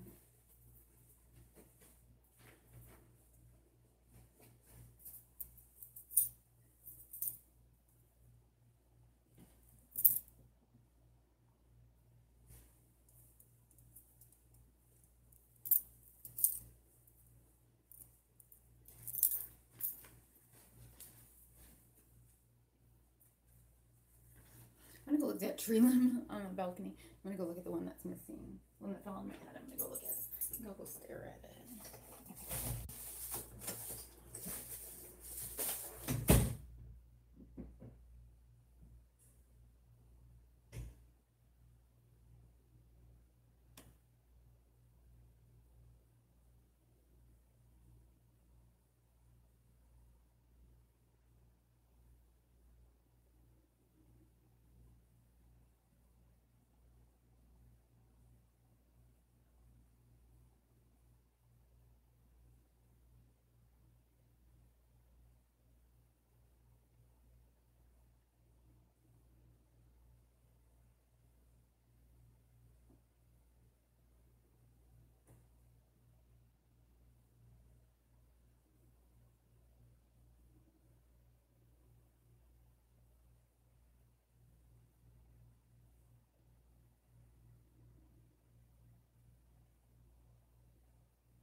I think if you like blacked out the headboard when I was sitting here, it could make it look like it was in the living room.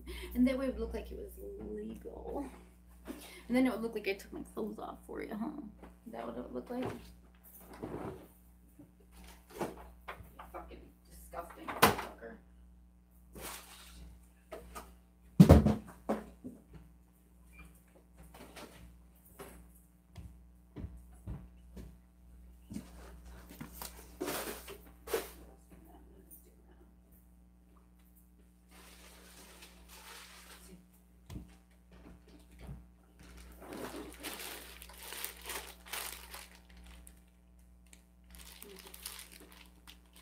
What does that look like from a distance? It doesn't look like a prescription, does it?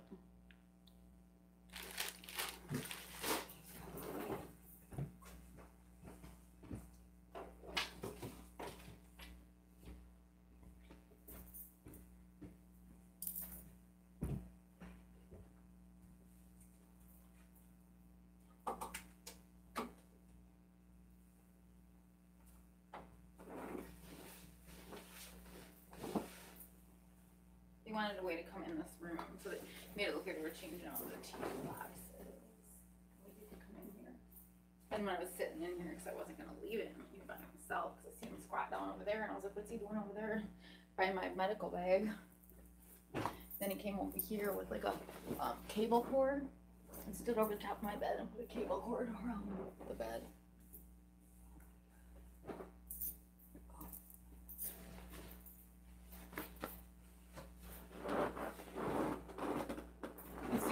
My money, they pretended like if I was in a hospital that I wasn't supposed to be getting my other income that they stole. And see, since he's a doctor, he just switches out my bills around and lies about everything. Although he's not my doctor, so.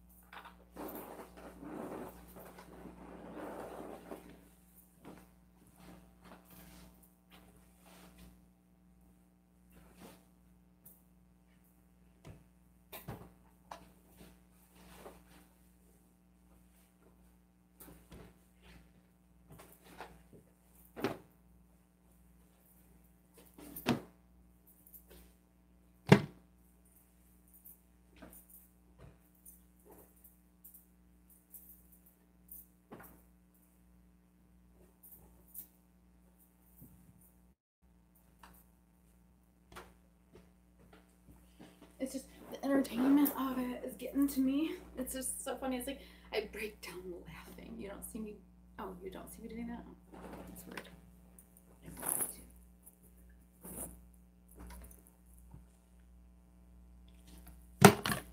You should see her smile when she holds.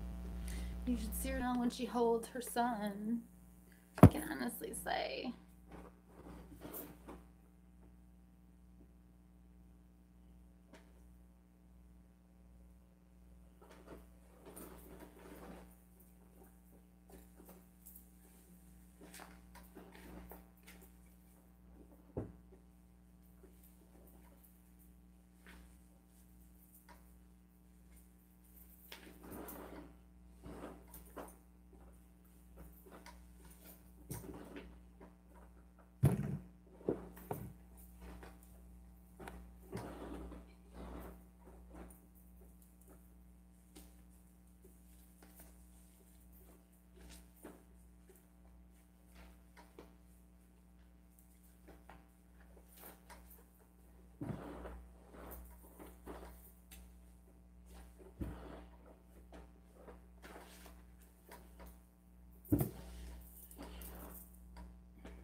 gonna take time out to take a look. I shouldn't do it. So lazy of me. Throw something in the drawer.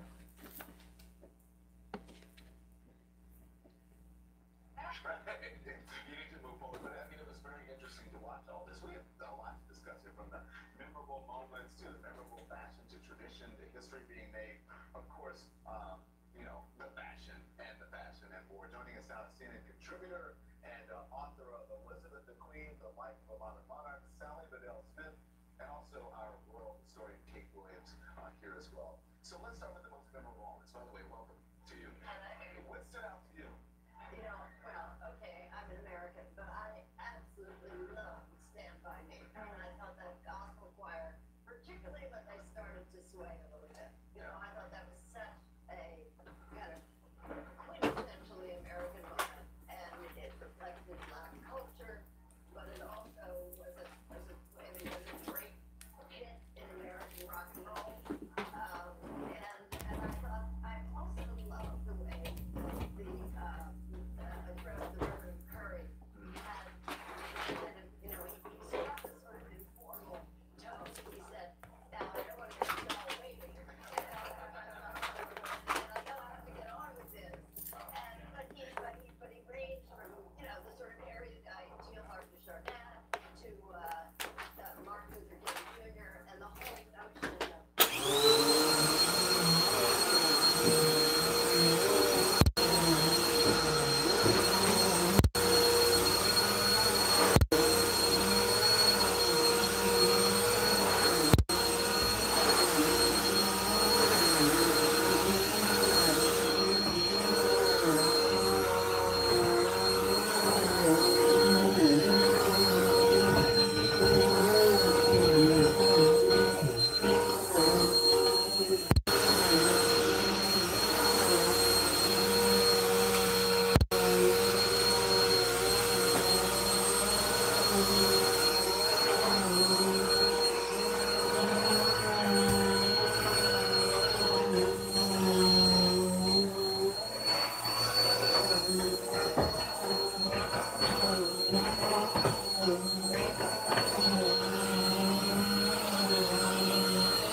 stocking. This is real.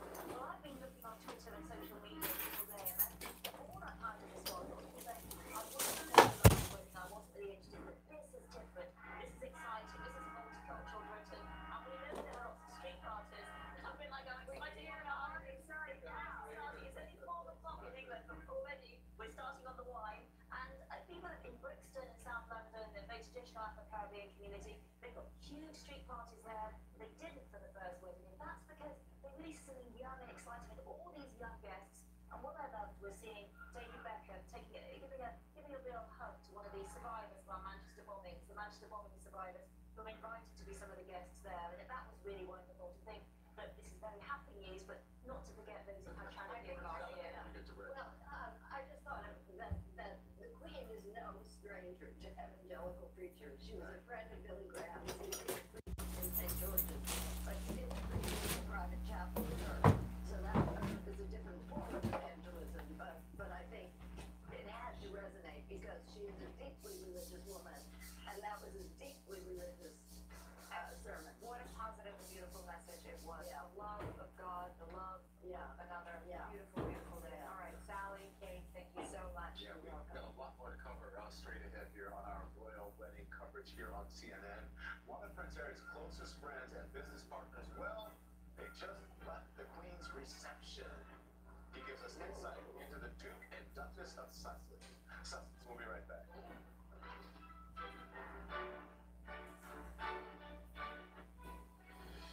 The Royal Wedding is brought to you by Volvo, introducing a driving experience that combines classic Scandinavian design and cutting-edge technology to keep you and your loved ones safe. The 2018 Volvo XC90, our idea of luxury. We all share this world, share the same hopes and dreams. You dream of a future that respects the environment. We can work on electric car batteries that last longer. Create catalytic technologies that help make the air cleaner. And find ways of making cities use less energy. You keep pushing, we will keep innovating. It's why we're optimistic about the future. BASF, we create the chemistry. Heartburn and gas? Now, fight both fast. 2 Tums Chewy Bites with gas relief. All-in-one relief of heartburn and gas. 2 Tums Chewy Bites with gas relief. Let's begin. Yes or no? Do you want the same tools and seamless experience across web and tablet? Do you want $4.95 commissions for stocks, 50-cent options contracts, $1.50 futures contracts? What about a dedicated service team of trading specialists? Did you say yes? Good. Then it's time for Power E-Trade, the platform, price, and service that gives you the edge you need. Looks like we have a couple of seconds left. Let's do some card twirling. Twirling the cards. E-Trade, the original place to invest online. I feel a great deal of urgency. I think we can't go and make a difference. At some point, we're going to be able to be payless. Because life is living. So I am hoping for a cure. I want this to be a reality.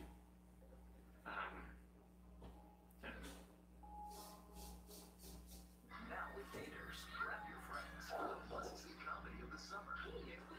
Book Club is heartwarming and hilarious. A 4-star delight. Right, can you get me some scissors? I can't feel my feet. Rated PG-13. It was here. I couldn't catch my breath. It was the last song of the night. Felt like my heart was skipping beats. I went to the ER. They said I had AFib. AFib? What's AFib? I knew that meant I was at a greater risk of stroke. I needed answers. Once I got the facts, my doctor and I chose Xarelto. Xarelto. To help keep me protected from a stroke. Once daily Xarelto, a latest generation blood thinner, significantly lowers the risk of stroke in people with AFib not caused by a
being drunk, it's hot weather, and as Clarissa knows, that's not good for Brits.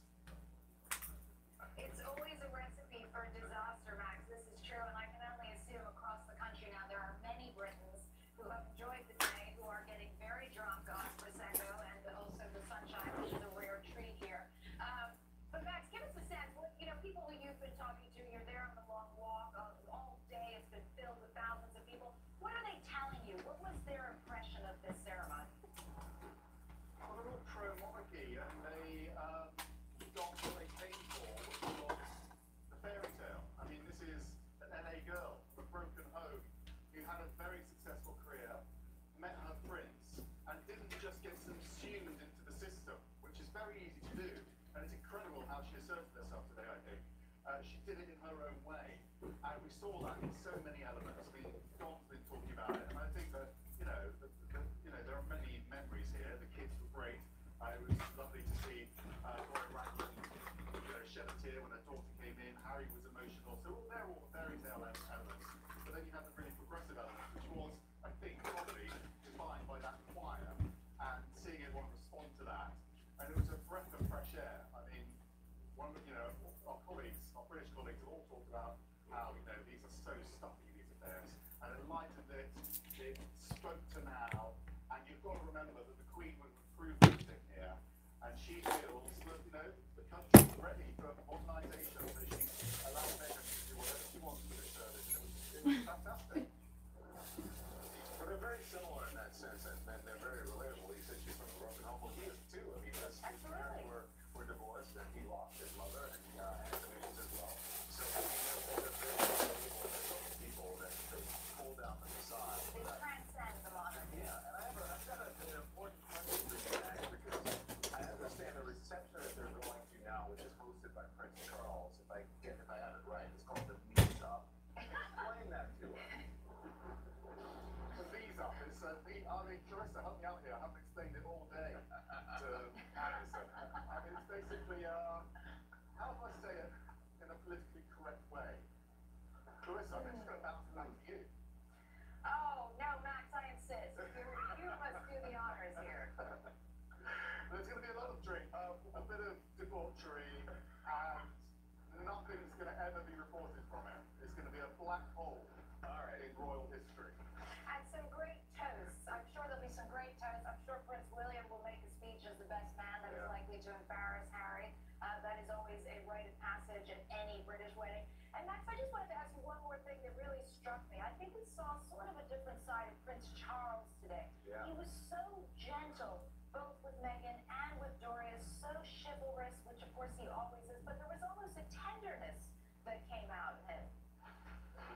Yeah, the call reporter told me, the reporter who was in the church on behalf of all of us, told me that he actually took her hand as they went in to sign the register, which really says it all. I mean, that idea of Prince Charles being at the entrance to the choir was to welcome Meghan Markle into the royal family. The tiara, the Queen invited Meghan Markle into Buckingham Palace before the wedding and asked her to choose one of her tiaras. These are all signals to the world, also to Meghan, that she is now part of this establishment. There's going to be some tough times ahead for her, but what they're doing is saying, you have our full support, and Harry's going to protect her, and we also know that Kate's been very involved, because she's probably the only person that fully understands what this is like, and she's going to be advising Meghan going forward, but it's really going to be Harry helping her through this. I think, he does, inevitably, as his character feels some guilt about the pressure she's under, what the pressure her father's come under, and I think that is something he's going to help her through.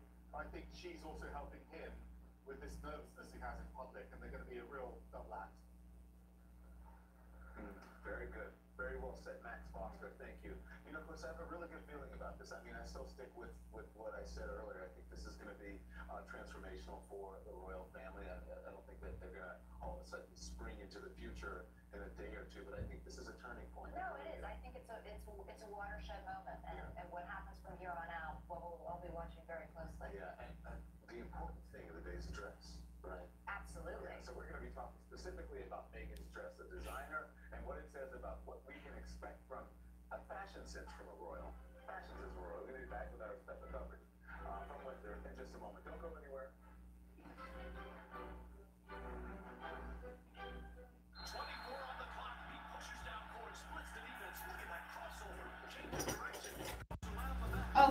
way, his little mailman friend, you know, like the ones that are stalking me, just pulled up to this condo that I live in, and they saw me grab my bag of garbage off the back of my door to go outside. And so they stuffed a package in the door, like right when I was going outside. And it's on the bottom floor, so you go down 3 flights to get to it, which is actually how I have to exit the building. And so that's the way I have to leave my home. So when I open the door and the package isn't for me, I kick the motherfucker because they want me to put my fucking fingerprints on it for some weird fucking reason. I don't know why he wanted to make it look like he was just seeing if I had that package in my hand or not. Do you? Because I'm the one missing my motherfucking money.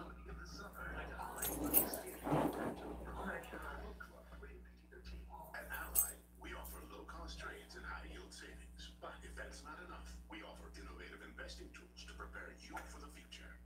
It's like London. And if that's not enough, we'll help your kid prepare for the future. Oh, took it, kid. And if that's still not enough, we'll help your kid's kid prepare for the future. Looks like you hooked it. We'll do anything. Except for his granddad. Seriously, anything to help you invest for the future. Ally, do it right. For all the eyes that get itchy and watery near pollen, there's Flonase Sensimist. It relieves all your worst symptoms.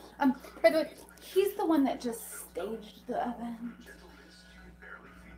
I give you a C. Some beautiful things are expensive. But not this. Steinmart. Get the brands you know at prices you love. Steinmart. Saving is a beautiful thing. Listen up, gang. If we can find that gold, we can save the house. Okay, nerds. You signed up for Credit Karma, so we'll be fine. Your mom's mean. Credit Karma. Bad for drama, good for credit. We knew Angie's List had reviews of home pros. But so do lots of websites. I didn't want to pay. Then I found out it's But it would be really weird if I was the one missing my money and somehow you were living in the same home as me and you were trying to get me to put my fingerprints on stuff, so you were throwing it on the ground while I was vacuuming. This is what my soul needs. A forward-thinking country. Modern army is different in way. It's out of, it's thriving, it's young. They teach chess in school. Yeah, So everybody plays chess. Still reckoning with the not-so-distant past. Chess. That was just one event that was just staged for the day, and so that's what I do all day. I have to let them try and set me up all day. Now the house stinks really bad because you made this like weird thing on the grill and it smells like the whole house. That way when I leave it, my shirt will smell like that. And snoring? Does your bed do that? Right now, during Sleep Number's semi-annual sale, it's the lowest price ever on a Queen C4 mattress, only $10.99. Save $500. And save up to $500 on Sleep Number 360 smart beds. And soon. I think he was taking $500 a month out of my bank account. And then when I got in the car, he went through my account lists and stole it. And then made it look like I stole from him when it was my money. I just won a lawsuit and they wanted me to go to the bank to move the money around. That way it would look like I was the one who bought the restaurant. And that way it would look like I spent the 90 grand on it. But they didn't even bother to tell me. They told everyone they were my financial advisor. And so I didn't steal $500, honey. The motherfucking shit's mine. And I want it. Do you have an idea for an adventure, a new product? Do you think companies would be interested in your idea? Do you want to try to get a patent? Then call Invent Help now for free information.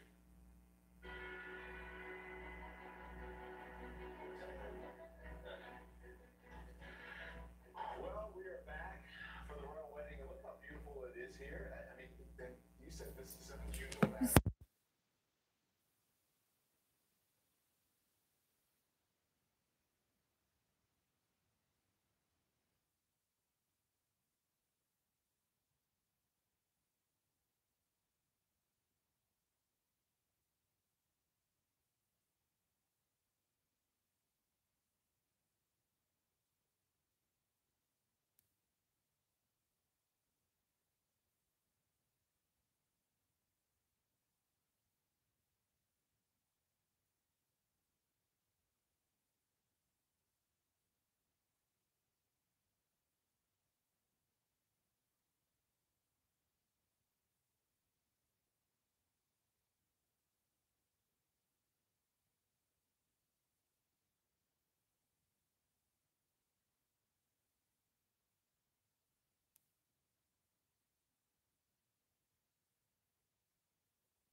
Did you know the name of my TV that Justin Timberlake gave me is called Die Next? I think that he was yelling timber.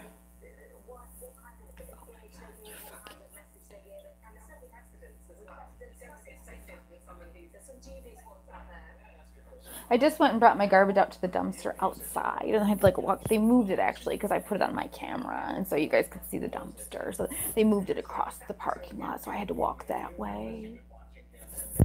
So I was just back there that way, bringing my garbage out. There's not garbages at the actual condos. There's only a dumpster here. Oh my God, you fucking idiot. Oh.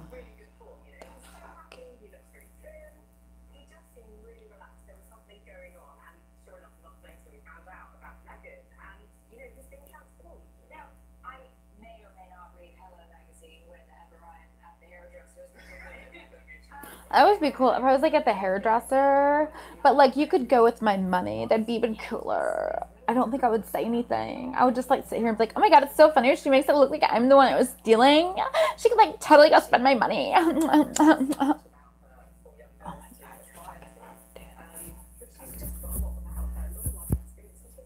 Did you ask Amber why she's a whore yet?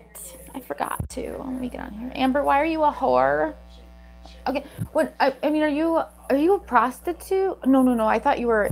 What are you? You're that one on there that's a you were gonna pretend like you were no a porn star, but really you're a skank. A skank.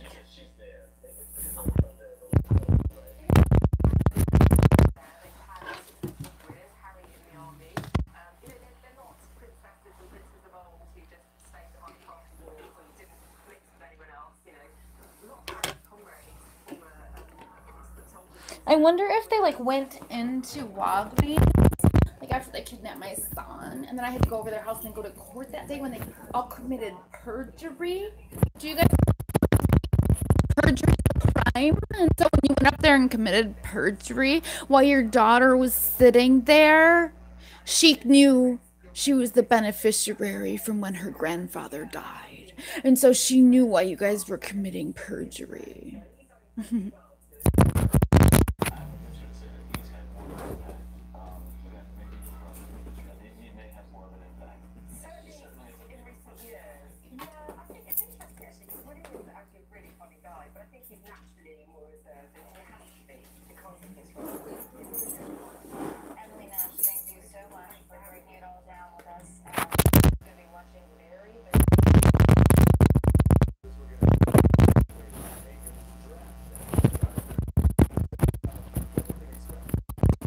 The mailman came all the way to the door, and we actually have mailbox there from the block before. Son was like stealing it and then put it in there, and it was the mailman doing it. Then it's legal. It's a federal offense. I wonder if that faggot ass bitch that just came up here and put that fucking package in there. That was my toe thong that I just ordered from the wish list. And it's not going to show up here in my name somehow because they stole it yesterday at that fucking 6233 house. Then put it in a different box and put it in Matt's name in that room over there. So I don't even receive stuff that I buy because they made it look like my fucking bank debit card was theirs. So they want to make it look like the package is coming to their fucking room because otherwise they know that it's my motherfucking debit card.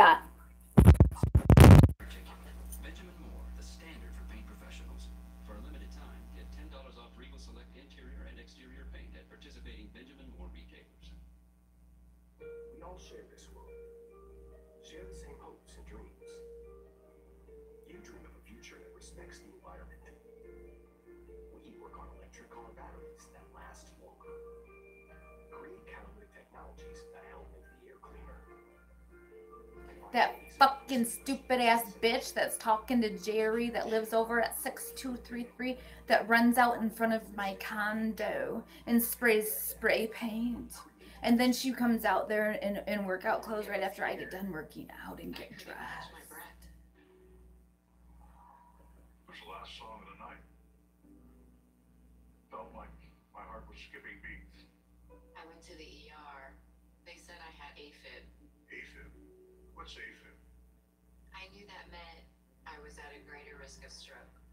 Since my address is 6223, when you bring it to 6233, it's still stealing it. Oh, don't please stop scanning my mail. I would appreciate my money. Thank you. In a clinical study, over 96% of people taking Xarelto remain stroke-free. Xarelto works differently. Warfarin interferes with at least 6 of your body's natural blood clotting factors. Xarelto is selective, targeting just one critical factor. For AFib patients well managed on warfarin, there is limited information on how Xarelto compares in reducing the risk of stroke. Don't stop taking Xarelto without talking to your doctor, as this may increase your risk of stroke. While taking, you may bruise more easily or take longer for bleeding to stop. Xarelto can cause serious and in rare cases fatal bleeding. It may increase your risk of bleeding if you take certain medicines. Get help right away for unexpected bleeding or unusual bruising. Do not take Xarelto if you have an artificial heart valve. I'm sure they probably thought I sold my furniture. I really wish I would have left it to my brother Aaron and not even listened to them about going to get it because I didn't have anywhere to keep it anyways because they didn't want me to. That's how they got to keep all my stuff, you see. So when they steal all your money, where the fuck do you live? Oh, in their house, so it looks like they're not stealing your the fuck money. Attention men with frequent urges to urinate. Super Beta Prostate has ingredients clinically tested to help reduce urges to urinate and weight. When I went to go pick up my furniture in Grand Rapids, I was driving a Cadillac there, and I didn't have a fucking U-Haul or money to get one. And so I would have had to load it all up on a U-Haul by myself. And since some of the dressers are like 3,000 pounds, it would probably have been a little bit hard to do by myself. But I think a moving company would know that. So they got to keep my fucking furniture and then say I sold it. Medical bills, lost wages, and pain and suffering. Call the number on your screen now or visit ClassAction.com. ClassAction.com. Information, protection, justice. Mesothelioma. It's all we do. With 7 offices across the country, we are large enough to take on big corporations. Let us come meet with you. Call us at 1-800-500-1895. That's 1-800-500-1895. Nancy Pelosi, Chris Cuomo, a live CNN town hall, Wednesday night at 9.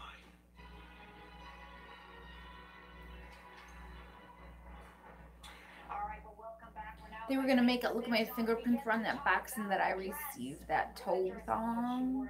And she's hiding in this room behind me, opening the package and making it look like she's the one who just ordered the toe thong. Because they made it look like my phone is their phone. And my bank accounts are their bank accounts. And my car is their car. And my car insurance is their insurance. So everyone has been talking about the dress for months. Who's she going to wear? 16 feet. That's crazy. It's pretty long. I thought the word of the day is royal. I mean, she just looks So if I would have picked the box up, it would have looked like I received it. Then he would have probably said I sold it. spot on with what I expected. Very clean lines, a very slim silhouette. It's really in line with the styles that she's worn in the past for formal events.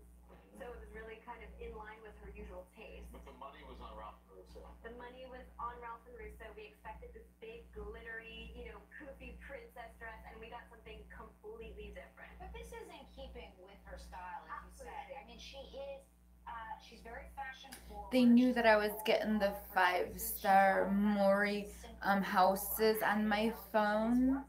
So they were gonna go move in the house and pretend it was me and bury me out in the woods bloody. Structuring than in kind of frills and glitter.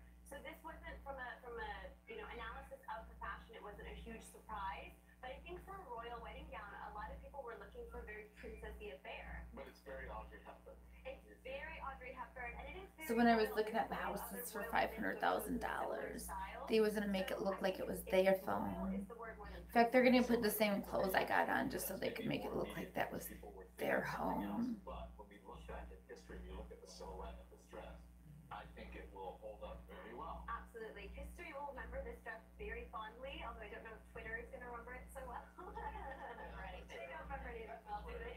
Absolutely. Yeah, exactly right. That boat neck was what struck me. It was so elegant, so regal, as you said.